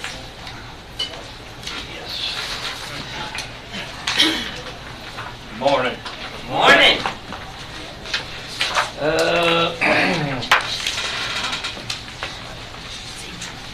To purchase a 3/4 ton pickup truck. I had sent out bids, got bids, so what we're looking at there was the bids that we have gotten. We opened these yesterday. We opened those yesterday. So I guess what I need is approval. I would like to look at the GMC 2500. From Bob Allen? From Bob Allen, yes, So sir. moved. Second. Okay. All right. Motion to approve The purchase of a GMC 2500 from Bob Allen, made by Magistrate. Pay on Pay on delivery. Pay on What is it, delivery your motion? and transfer. Pay on delivery and transfer, included with the purchase, second by Magistrate Cullen, is that right? Okay. Any discussion? Well, Go ahead. Yeah. Go do ahead. we have a fleet schedule? I've noticed we've had a lot of vehicles ever since I've started in January. Started in January. Yeah, so do we yes. have a fleet schedule that tells us when vehicles are gonna be? Well, this truck here is replacing a 2007 model truck. So, you know, we're looking at what, 16 years or Good service, so. yeah. You're also seeing a lot because in an election year, we can only spend a portion of our budget prior. So we've had to kind of hold off on purchasing stuff. So January 1 kind of reset that clock where we could actually start making the But do purchases. we have a fleet schedule that lists every vehicle and tells when Well, they'll be? yeah, well, I think there is, but I mean, We try to keep them as long as we can, so it's not really, there's not really I mean, it gets to a set. point where you're spending more money on repairing it than you. Right. Oh, right. You see what I'm saying? I know what But, that is, yeah. But, This is going to take this is actually replacing a truck that we've already, And is this a budget line item? yes ma'am, Yes. yes it is. And it's Need to going to get take the clarification. taxing off the smaller trucks that shouldn't be hauling the big Right, equipment. right. The truck we're replacing is a half-ton truck that we've had, and we needed a 3/4 ton truck to, where we can pull a trailer with it. Obviously and haul needed, more. obviously Yeah. needed. And this Yeah. was put in the budget last year. Yes. Yeah, Yes. yeah. And Darlene would have your most up-to-date list of assets that we have as far as vehicles. So, yeah. Right. And also our new software that we purchased, it's in the stages right now to have everything entered into that. Right. So the fixed assets module will be able to keep a really good list Sounds and good. depreciations and everything. So we get an idea of how many vehicles each year we're gonna probably need to replace. Yeah. Right. It's gonna We be able try to to be stay on repaired. a fleet schedule like you're asking for as much as possible. COVID also kind of sidetracked that some, Right. because as we entered into COVID, you know, nobody knew what was going to happen as far as the financial situations of anybody Right. at that point in time. And so we did kind of institute a pause, and then we've been playing catch up in some areas after that. I think if what you're talking about, Darlene, would help us know what we're gonna need in the future, you know, to keep us on track. And I think most of the time on vehicles was 15 years. Right. Is mainly what that is, and you know, backhoes and that kind of stuff's a little different. You can get a little more time out of those, but you know, vehicle is, you know, if you use it a lot, you know, just like you know, The more you it might use not it. last but 10 years, Right. but you know, so it's And this is a gas truck, right? yes, yeah. And one of the, especially getting behind, and now we're having a hard time catching up because there's of the lag time. But an Right. example of that is in our ambulance fleet, Oh. is catching that up. And you know, then it does just also, as we're saying, comes down to the wear and tear that some of those vehicles are faced with. But the other area that has a little more of a fleet schedule is like the sheriff's department and vehicles within the. With a good rotation Within for the them, sheriff's right. department and a rotation of their Our vehicles. county vehicles, we, from my experience, is we've just kept them until they Till they- needed to be replaced, you yeah. know, so. Yeah. All right, any more discussion on that? All those in favor of the motion signify by saying aye. Aye. Any opposed, nay? Motion carries. What will become of the current vehicle? Are you just gonna? We surplused it, yeah. Okay. Yeah. Already gone. Well, I mean, we've got it sitting back there. I guess we'll sell it or do whatever we're going, you know, Well, get I an do auction, recall, surplus auction and sell it. That Magistrate Bolger was interested in alerts like that when we have something that we're going to surplus out. Right. Because we all have communities that might be in need. Right. And let's make sure that before we send it out for Right. into the community, that if any of us have a need, that it's brought to our attention. Well, we had thought about doing a surplus sale probably around the 1st of May.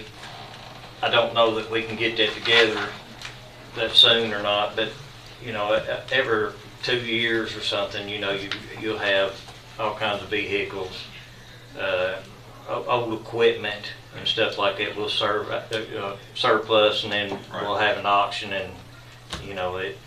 But magistrates might want a shot at that before the auction is set up. But keep Well, in mind. that's. I don't know if we can. I don't know if you can do that. I'm not sure how that works. But keep in mind, by the time they make it to the surplus lot, most of the vehicles, not all, but most of the vehicles are way past their I price. don't want any confusion. I wasn't saying for our personal. Oh, use. okay.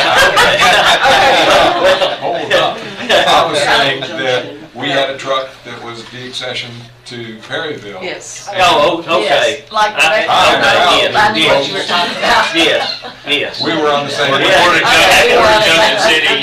Yeah. Okay, yeah. For another entity. Yeah. Or another public entity. I'm with you now. She's having a. Colleen, you don't know me. There were several of us that were asking to pause on that. Tom needs a good used truck.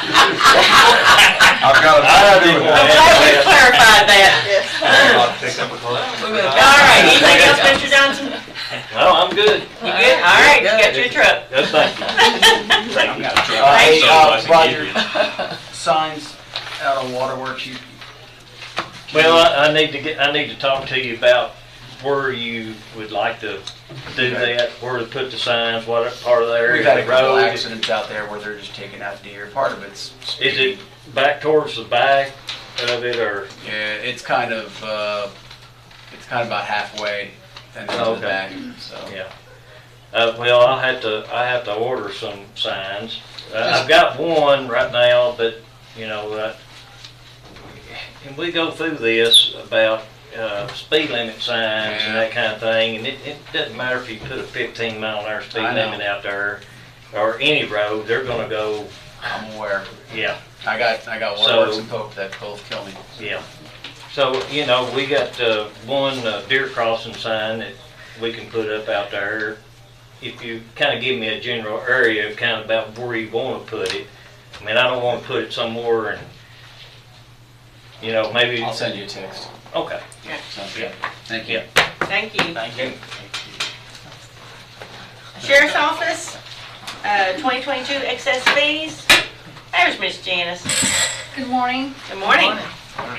So I'm here to present the fourth quarter for the end of '22 and give a excess fee amount of $17,808.57 to the fiscal court. Yay. Thank you. So, all right, good day for excess fees. Yes. Yeah. So there you go. Tom needs a truck. So, that's that. Got that year closed out. Has anybody got any questions? No, You need thank approval for your I do. excess I need fees. approval I'll for make that, a motion please. to approve. Okay. Motion made by Magistrate Cullen, second by Magistrate Sleeper.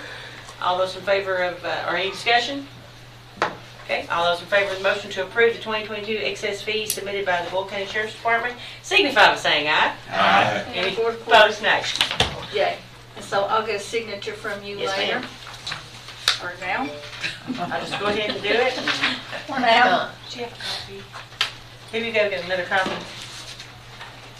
Thank you. Which one you want? Which one do you want back? Just do that one since. For you?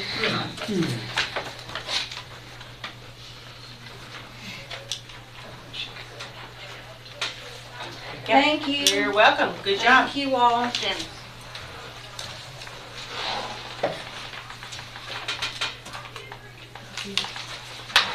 Okay, next is a guardrail removal on Curtis Road, and who is speaking to that? I'll Roger? be- Or Well, Mr. Roger, Dales? we've talked about it briefly, but Okay. the reason we're putting that on the agenda is in this last 5.3 inches out in Portland flood, we got water in the basement of the community center once again. The judge and I went out there with several folks, and two were from the state DOT.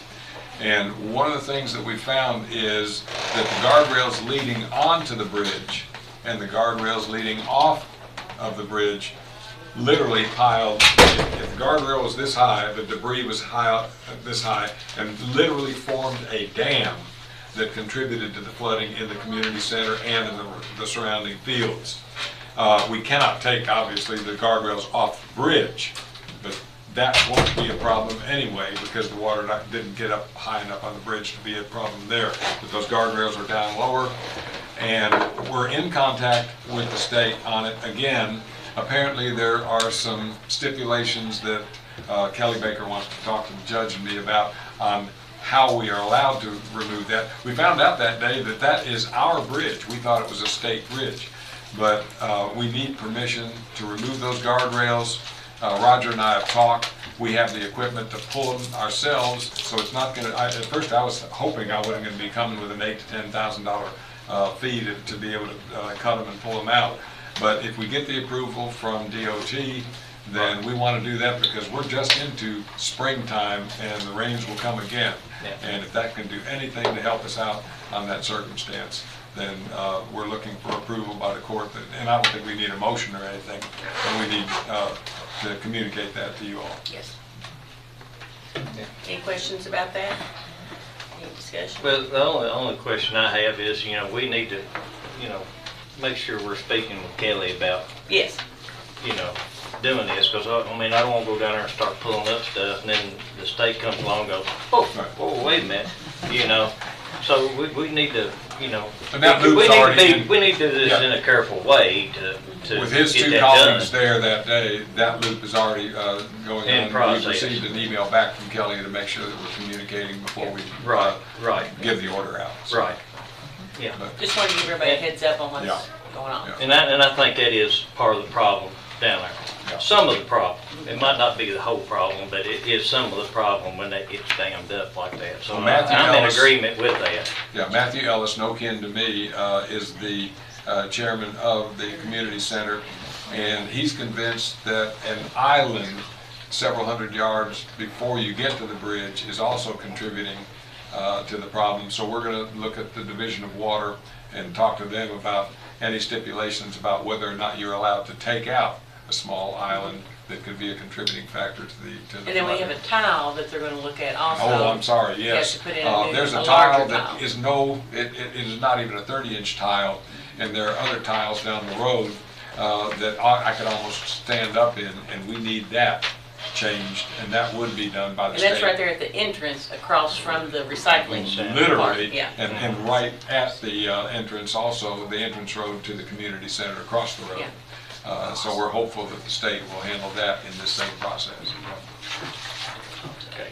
All right, thank you, sir. Go get that truck. Thank you, I'm working Mr. on Ellis.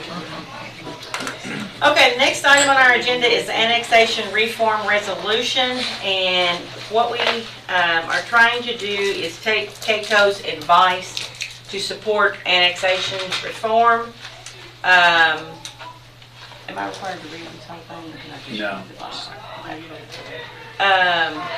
But I would like to say that it includes the language that the Boyle County Fiscal Court urges the Kentucky General Assembly to form a task force to establish a fair and balanced process for future annexation and adopt meaningful reforms to Kentucky's annexation laws, as these changes should revise the procedures of the annexation process and establish a point of contact who will administer this process more fairly and uniformly, and better balance the oftentimes conflicting interests among counties and cities, incorporated and unincorporated citizens, and developers seeking different land uses through annexation.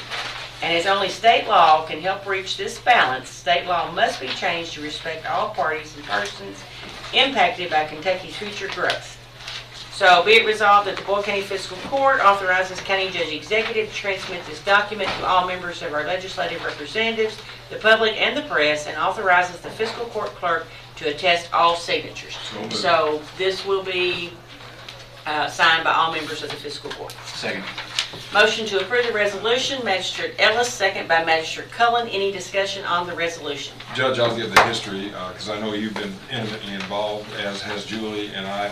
There have been 3 virtual conversations with CAICO leadership, and in each of those there have been at least 30 judges and magistrates involved in those.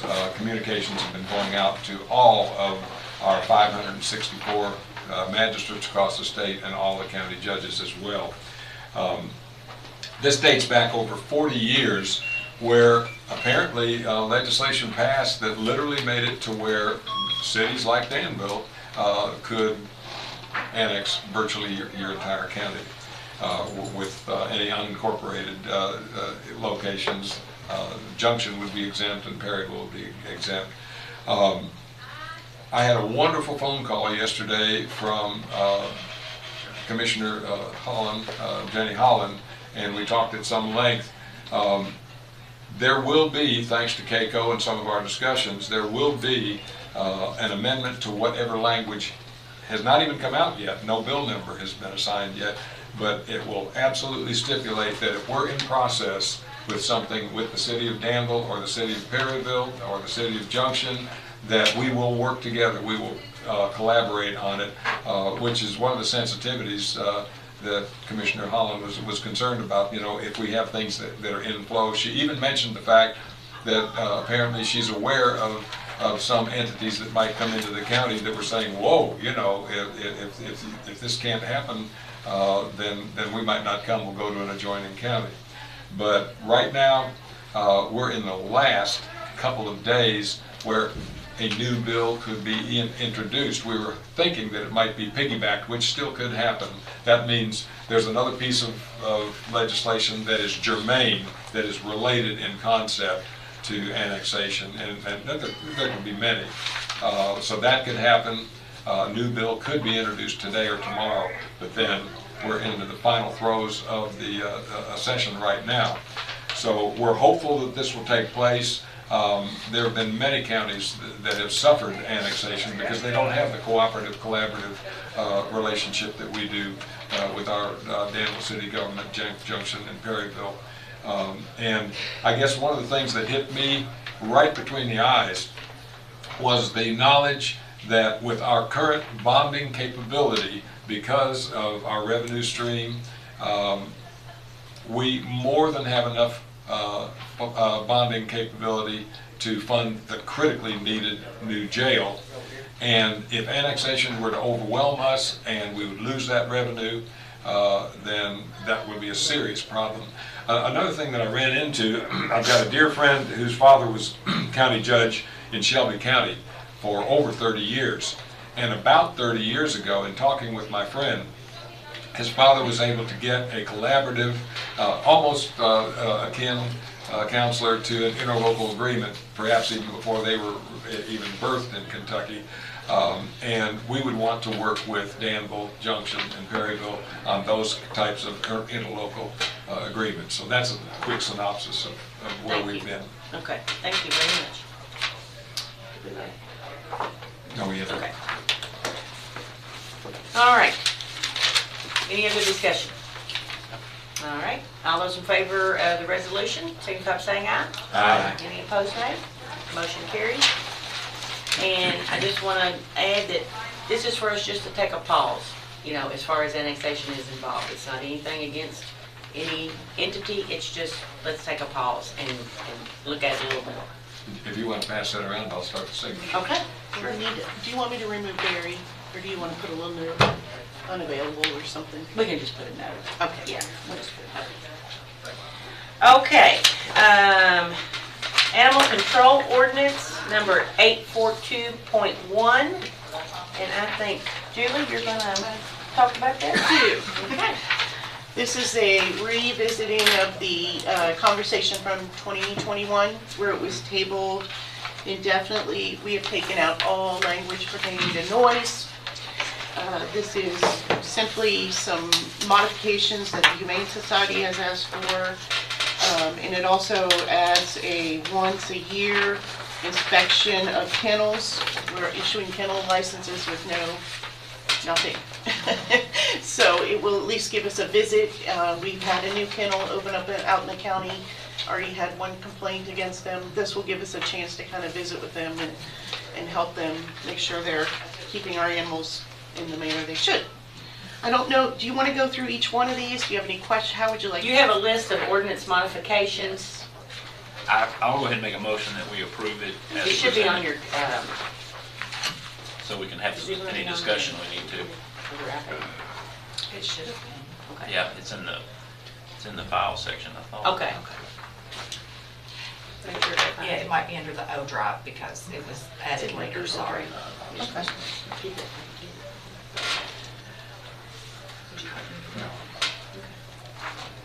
All right, so what's your all's, I'll make the motion, we approve this. This is something that we really need to get going and get approved. It's not gonna be, I guess the saying is you can't let the perfect stand in the way of the good.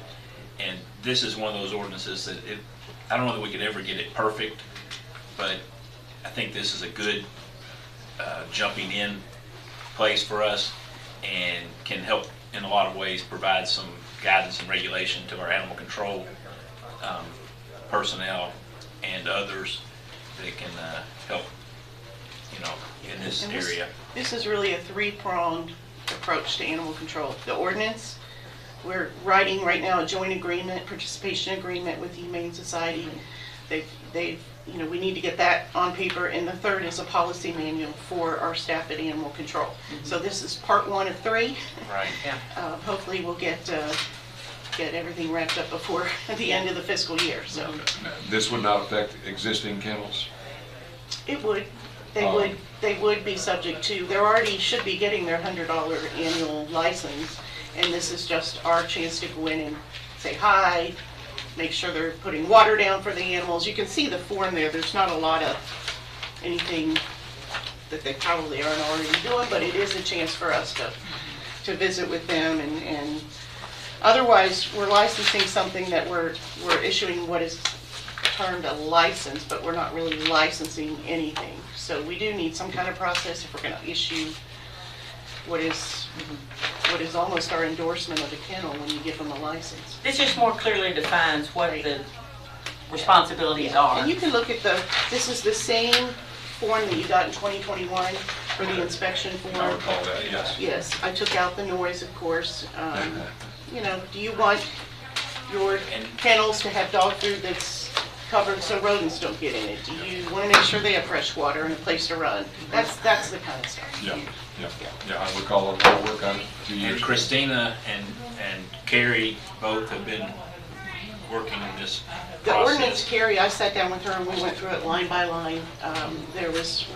We are in total agreement on everything. I don't think there's anything in here that you haven't. Most of this is what we already have on the books. That's the frustrating thing, is a lot of what we have, we just need to manage it. All your modifications are in red, so anything that's been changed or added is in the red print. Exactly. And Steve and I, Magistrate Sleeper and I are on this animal control committee, and we have been working and reviewing this process with staff. Did you get the motion? I did. I'll second it. Okay, so this will be the first reading of ordinance number 842.1. Motion made by Magistrate Gay to approve the first reading of the amendment to the ordinance. Second by Magistrate, Sleeper. All right, any other discussion? I've been called worse, maybe. I'd like more time. Well, this is only first reading. We can This is first reading. We can make revisions before the second reading.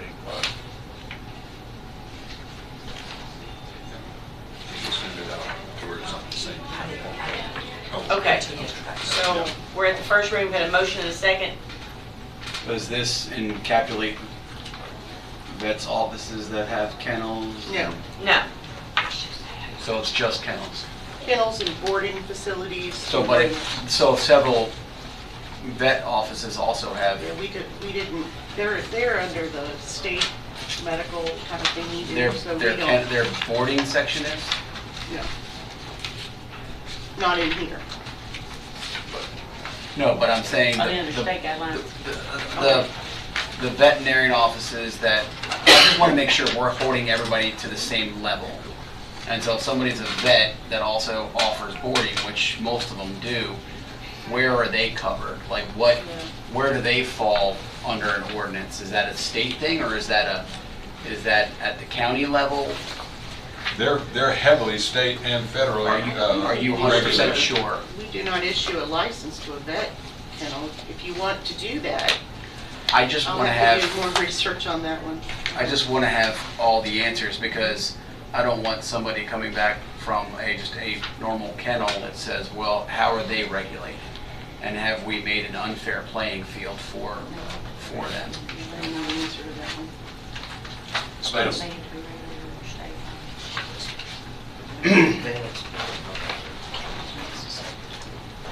Okay. All right, so we can look into that. If it needs to be Address that by added, the second reading. then we can add it, and then we can address it on the second reading. Okay. How's that? All right. All those in favor of the motion signify by saying aye. Aye. Any opposed, nay? Nay. Motion carries. Nay. Motion carries, vote nay. Thank you. Solid waste and recycling, Angela Muncie. Come give us a report. Do you want a report of both items or just the one we're having fun with? Will you sign my newspaper when you're done? Sure, absolutely. It's worth millions. Give us a debris update and then, Okay, and debris then the fun update. Parkway Recycling Processing, Danny Powell's excavating has moved in. We are chipping as we speak. I went ahead, they're giving us the same price they did back in '21, because, you know, we brought them in for a while, and then we just sort of, we wanted to burn, then we couldn't burn, so now we're paying $5,000 a day, and he seems to think we'll be there 12 to 15 days. We are going to give away wood chips if anybody would like it. We have a pile sitting outside the gate. So if anybody wants to... At Alum Springs? At Alum Springs, if anybody wants to bring a little buggy or wagon or whatever they want to haul it in, they're more than welcome to help themselves to the wood chips. So that's Sundays as well, if it's outside. Sundays as well. That's why we put them outside, and we don't have to worry about it. It won't be on Dan. Sorry. I was going to say, you didn't want me to dance or anything, did you, darling? So after the wood chips stay there so long, what will we do with them? We'll just scatter them back out on the ground. That's what we done with them last time. We just scatter them out. So they're outside the gate. They're outside the gate. We're not putting everything outside the gate, just a pile, and the road department's been good enough to put it out there when it needs refilled or when it's done over with, and we'll... Are you going to advertise that on social media? I will. Or? Okay. I will. Good deal. But just so you know, the price is coming. The city is supposed to split this with us. Okay. Because, you know, most of it, probably 75% comes from them anyway. Okay. But, so I'd say we're looking at a bill roughly $75,000, $80,000. Total? At least. Yes. For us? Or? No, it'd be split. It's $5,000 a day. That's the only, we can't burn. We can't, you know, that's why I said we need a staging area. We can't burn because of stormwater permitting. And we can't buy our own chipping equipment for that price? I am going to try to write a grant again to get chipping, but, you know, we sent money back before on composting. So last year they didn't give me a burn curtain, but I'm going to try again this year.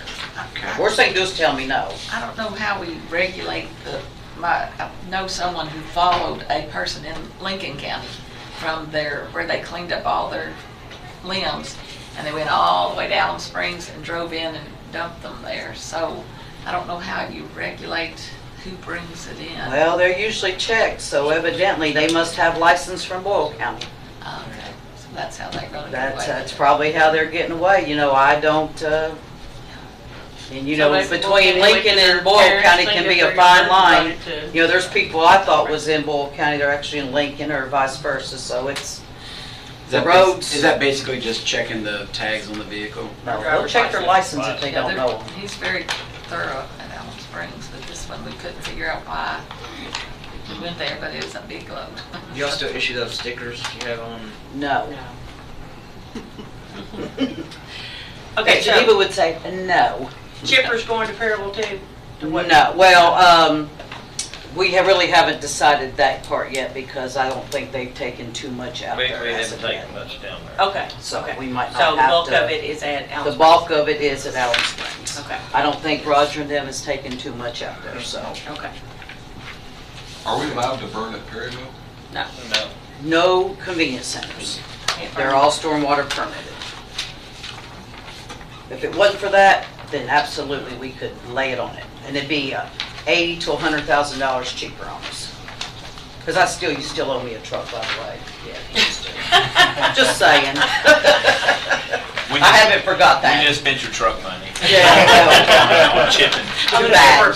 Too bad. All right, what else you got for us? Okay, so Bill, I hope you can, yep, there we go. Alright. So I have been wanting to do like a battery campaign because as you know, if batteries smash or whatever, they can wreak havoc on our environment and they're hazardous waste.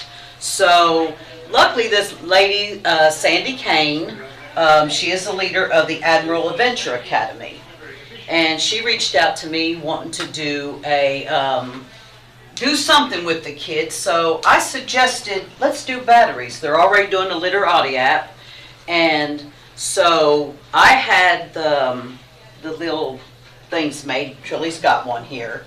And they've got the cans from their cafeteria and got them cleaned up. And I went out there and we give them a lesson about hazardous waste. And they kicked this off. They were going to kick this off more on Earth Day at the festival.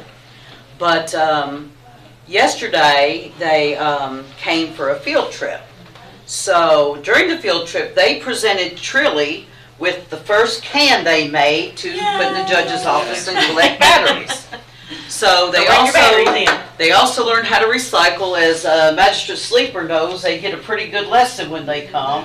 Things they really don't know. I think our judge got a rude awakening yesterday. Yeah, it was very educational. But the kids are doing good. So the cans they've got made, they are going to take to the Earth Day festival on Earth Day.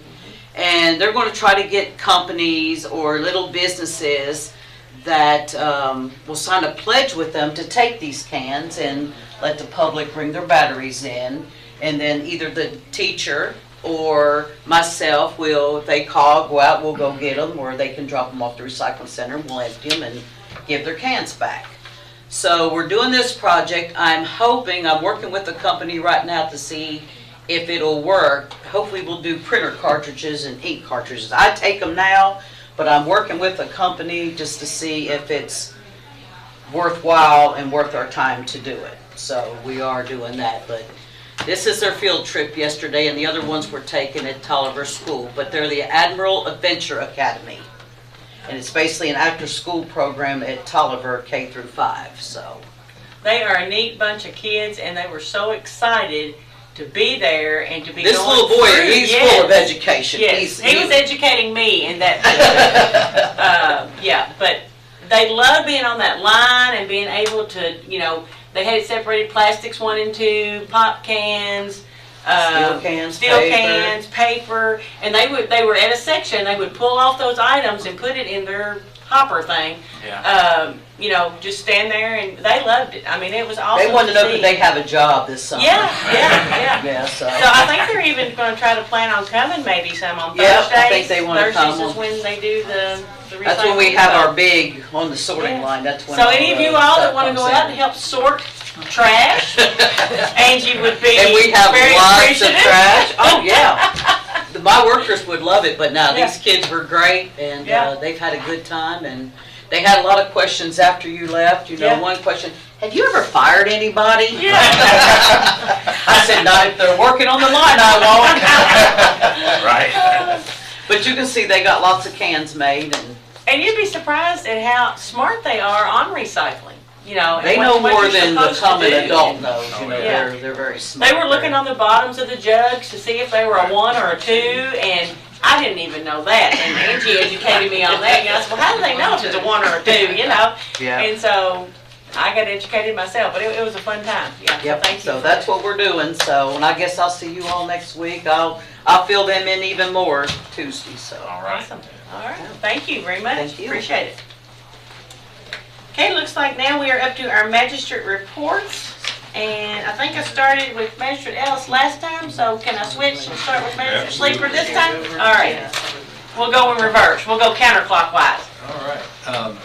I first want to thank Julie for all the work she's done on the animal control ordinance, and appreciate that. I want to publicly announce that.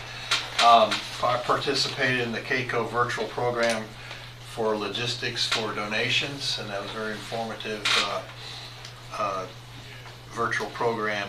They taught us about what to accept and what not to accept as county officials in terms of when there's a disaster, who to call first, how to manage donations in terms of how to store, what not, what is helpful in storing them, how to work with our I think they're called VOYAs, they're volunteer organizations active in disasters, some good ones that are good to develop partnerships with in terms of when there is a disaster, and then steps to take in the process of subsequent to a disaster. So it was a really good program. Been working a lot with dogs. I know Magistrate also probably elaborate on this some more, but we've had some real issues with dogs running in areas, and been working closely with Animal Control Officer Elias and Jessica and on this, and so hopefully we'll get that straightened out. It's gone from potholes as being the #1 problem to dogs. So also did some research on an issue about feline leukemia came up at our animal control meeting in terms of whether or not to vaccinate outdoor community cats in that situation. So we did some research on that that's been provided to those who are working on that. Attended some of the annexation virtual programs, didn't get to all of them, so just that's already been covered. But was able to attend the, I don't know if it's called an installation, but Judge Bottom and I and Sheriff Taylor Bottom, and then the new SRO officer for Danville Christian Academy. We had a meeting there and recognized Derek Robbins as the new SRO officer out there. That's pretty neat. And then update.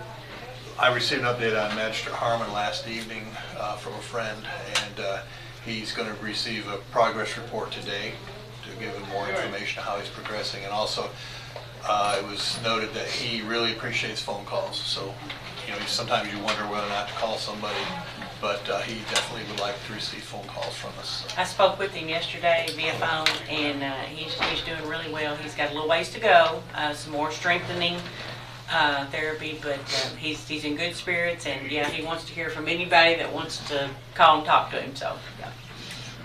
And I believe that's it. So. Thank you, Mr. Sleeper. I'll just echo a lot of what he said about the thank you to Julie and staff for the work on the animal control issues, and I appreciate Magistrate Sleeper's work on the feline leukemia issues. And the only other thing, I just wish continued speedy recovery to Magistrate Harmon, and also his #1 caretaker, Patsy. Yes. Because I know she's got her hands full. She is the gatekeeper. Yes. Yeah. And keeps him in line and under control. All right. That's all I have. Thank you, Magistrate Gay. Question, when do we go into our committee meeting reports? You can do that. Okay, I mean, is there a set time for it, or? No, just whatever you want. I think it's always the second meeting of the month, so. Okay, then I'll hold these then. Okay. I don't have a lot. I did notice that our Boyle County attorney had a driving impaired clinic at the high school the other day, which looked like it was a good amount of fun. So I wanted to give him kudos on putting that together. Yeah, it was we got invited there for a truth and consequences talk along with her daughter, the CDW, Court Designated Worker, in Forgatus, and we spoke to all the freshmen just about what happens when you get in trouble criminally, and also I asked one of our vendors, Drive Safe Kentucky, to come, and they had their what do you call it? Their simulator, yeah. Simulator, where you wear different kinds of goggles, and like one goggle was for like marijuana impaired, one was drinking impaired, and then you try to drive the simulator. It's very difficult. I didn't do it. But yeah, it was great to have them, this Drive Safe, to come and help with our use. So thanks for. Yeah, no, I've been away for a little bit, and so it was kind of like a little reconnecting. I saw that. I thought it was a good thing, because as our sheriff's department will tell you, drinking and driving is still a big problem, and we need to educate. Do they have a texting and driving simulator as well? I guess they could have their phone and be doing it while they're. Yeah, it's not a good. That would be a good one to implement as well. That's true. I agree. I think that's all I have. Okay, thank you, Mr. Combs. I just want to reinforce, if you haven't gone out to see the food bank in Junction, that they're in desperate need of some help, and trying to reach out to some churches to help them with their utilities. Have they received any assistance thus far? I haven't spoken with her this week, Okay. so I need to get down there, but Okay. I haven't heard of anything, so. Okay. But I have been talking to some of the churches, so. I did go to had the opioid training online. That was really an eye-opener to what's going on with the opioid. I really enjoyed that training. It enlightened me a lot. I've been working with Roger and about flooding on the roads and some areas that are really flooded all the time, every time it rains really badly or real heavily. And also working with Nick Lester on some of the state roads. And I'll be hope that Barry continues to get stronger, and we do miss him. He's always so cheerful. And I'll be glad to go to our conference here tomorrow. Yeah. And that's all I have. All right, thank you, Mr. Bowder. I'd like to start out with good news. I was watching Fox News yesterday afternoon, and Senator McConnell is now out of the hospital, back home, doing well. They found out that not only did he have a concussion, but he had a broken rib in the fall that he had. I've communicated with Stephanie Nelson a couple of times since he was injured, and she's very appreciative that the court is concerned about his well-being and time that he's going to be coming back to the Senate floor. So wanted to make sure that that's on the record. Very important, we're going to move our jail meeting schedule, and I'm going to hand it here to Katina so that the media can be alerted. We're just changing the day and the times that we're going to be meeting for the rest of the year for our quarterly sessions. Solar, and I might ask Magistrate Cullen to chime in on solar. House Bill 4 is progressing. The however is they're in the last days of the session, and chaos is setting in on all legislation. We're optimistic that it can pass. It's the sort of issue that Magistrate Cullen and I have been pushing for since we probably are the most, I'll say vulnerable, because there are some very grave concerns about how it would be implemented. Everything from viewing it when you're coming in on our major arteries, when you're visiting from around the world, to the reclamation of that land and trying to put it back to what it was as farmland. And there's too much evidence that it almost cannot happen at the end of that. So we're very supportive of House Bill 4. I believe it's Senate Bill 4. Senate Bill. I'm sorry, my bad, Senate Bill 4. We're very hopeful that that's going to end up being enacted into law, which gives us all kinds of opportunities as a court to make sure that things are done right in our communities. There's a heavy lobby on behalf of the industry trying to negate the onslaught of all the counties that are for this, but Keiko's for it as well. House Bill 507, the jail bill, this is a real grave concern. Magistrate Sleeper and I had the opportunity to walk in with the President of the Senate in our last conference when we were over at the Capitol for the legislative day. And as we walked that long tunnel into the annex building from the garage, he was explaining to us that the jail lawsuit, if it does win, and many attorneys that are talking about it are saying that the jail association is likely to win in court, could be 2 years out, but it could cost literally hundreds of millions of dollars, both in pay for things that weren't granted through the years, as well as future years. So it's a real dilemma, a conundrum to be considered, but it could delay us 2 to as many as 6 years in the construction of our jail. And one of the things we're looking for is state government, federal government, state government, and one entity is saying you must go forward with improvements because you're outside of regulations or you're about to approach being outside of regulations, when another one is saying you can't spend the money to do it. So we're working on whatever comes out, having that opportunity for our jail, because we know that it's over 25 years old and improvements should be done. So it too is in that same logjam of what may or may not pass over the next several days and go to the governor.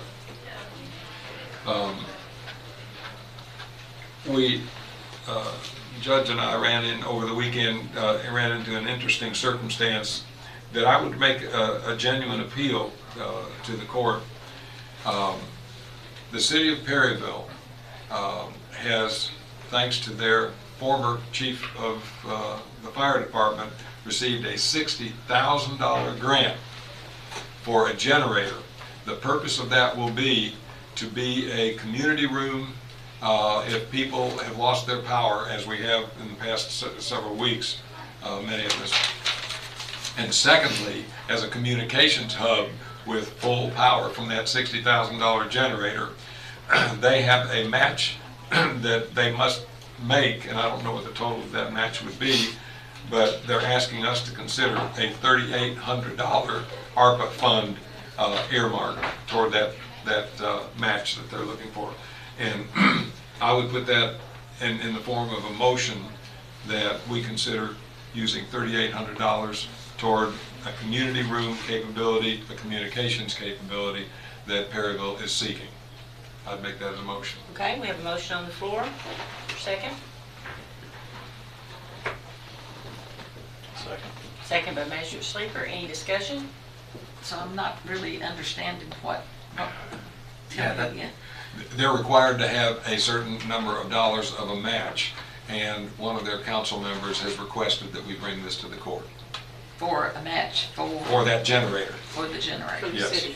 Can we wait till we get a little more specifics on the certain amount of the Paperwork match? Yes. The certain amount they're looking for is $3,800.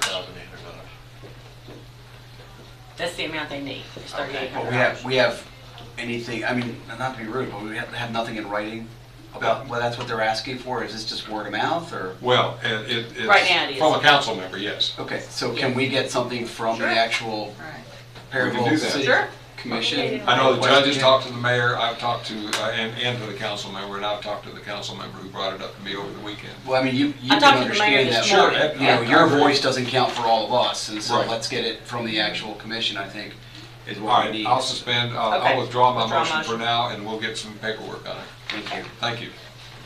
Okay, continuing. Coming back to Magistrate Sleeper's comments on the dog ordinance, same rural neighborhood in my district, two and a half years ago, an elderly woman who's widowed lost her small dog to one of a pack of animals within the same neighborhood. Right now, I've gotten several phone calls that as many as 6 dogs are running as a pack, which is very dangerous at night. They're chasing deer and going through the woods in this area.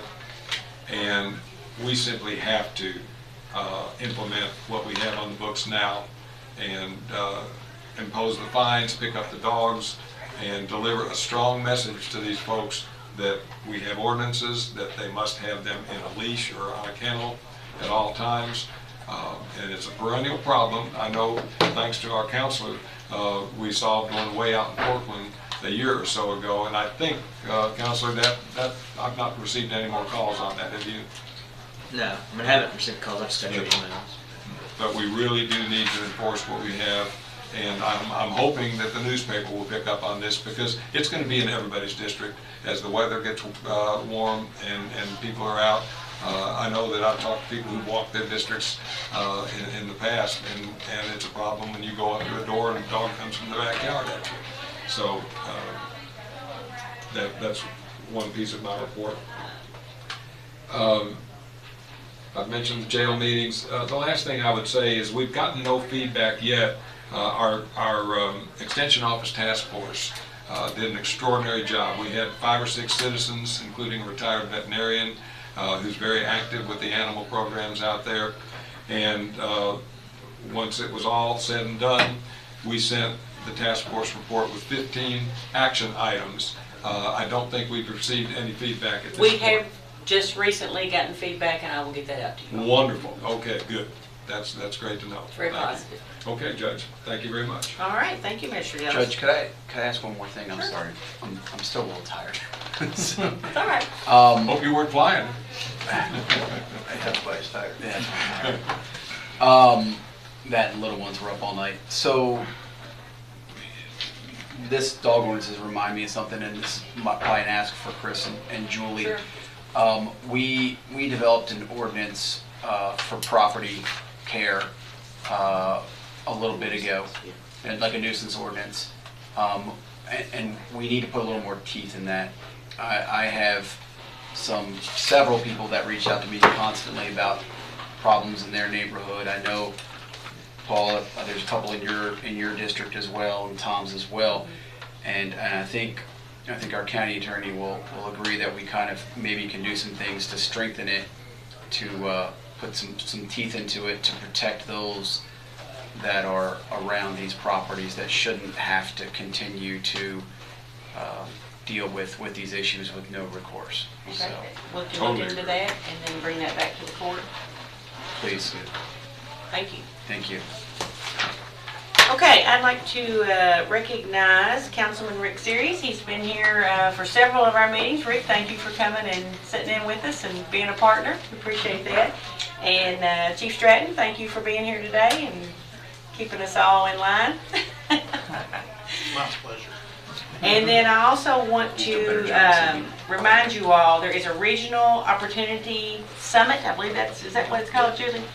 Yeah. Okay, it'll be this Friday out at the Boyle County Middle School Performing Arts Center, and you have to scan this QR code to register. So Julie has that, and she can help you all if you need assistance on getting that scanned and signed up if you are interested in going. It's 13 ways to kill your community, which I think we all know that's going to be ways that we can improve our communities. And it will be Friday from 9 to 3. If you are registered with the QR code, then you will be served lunch. So in order to stay all day, you'll need to get registered for that. And that's all I have. Do you all have any additional comments? Okay. Motion to adjourn? So moved. Motion to adjourn by Magistrate Ellis, second by Magistrate Cullen. All those in favor, aye. Aye. Any opposed, nay?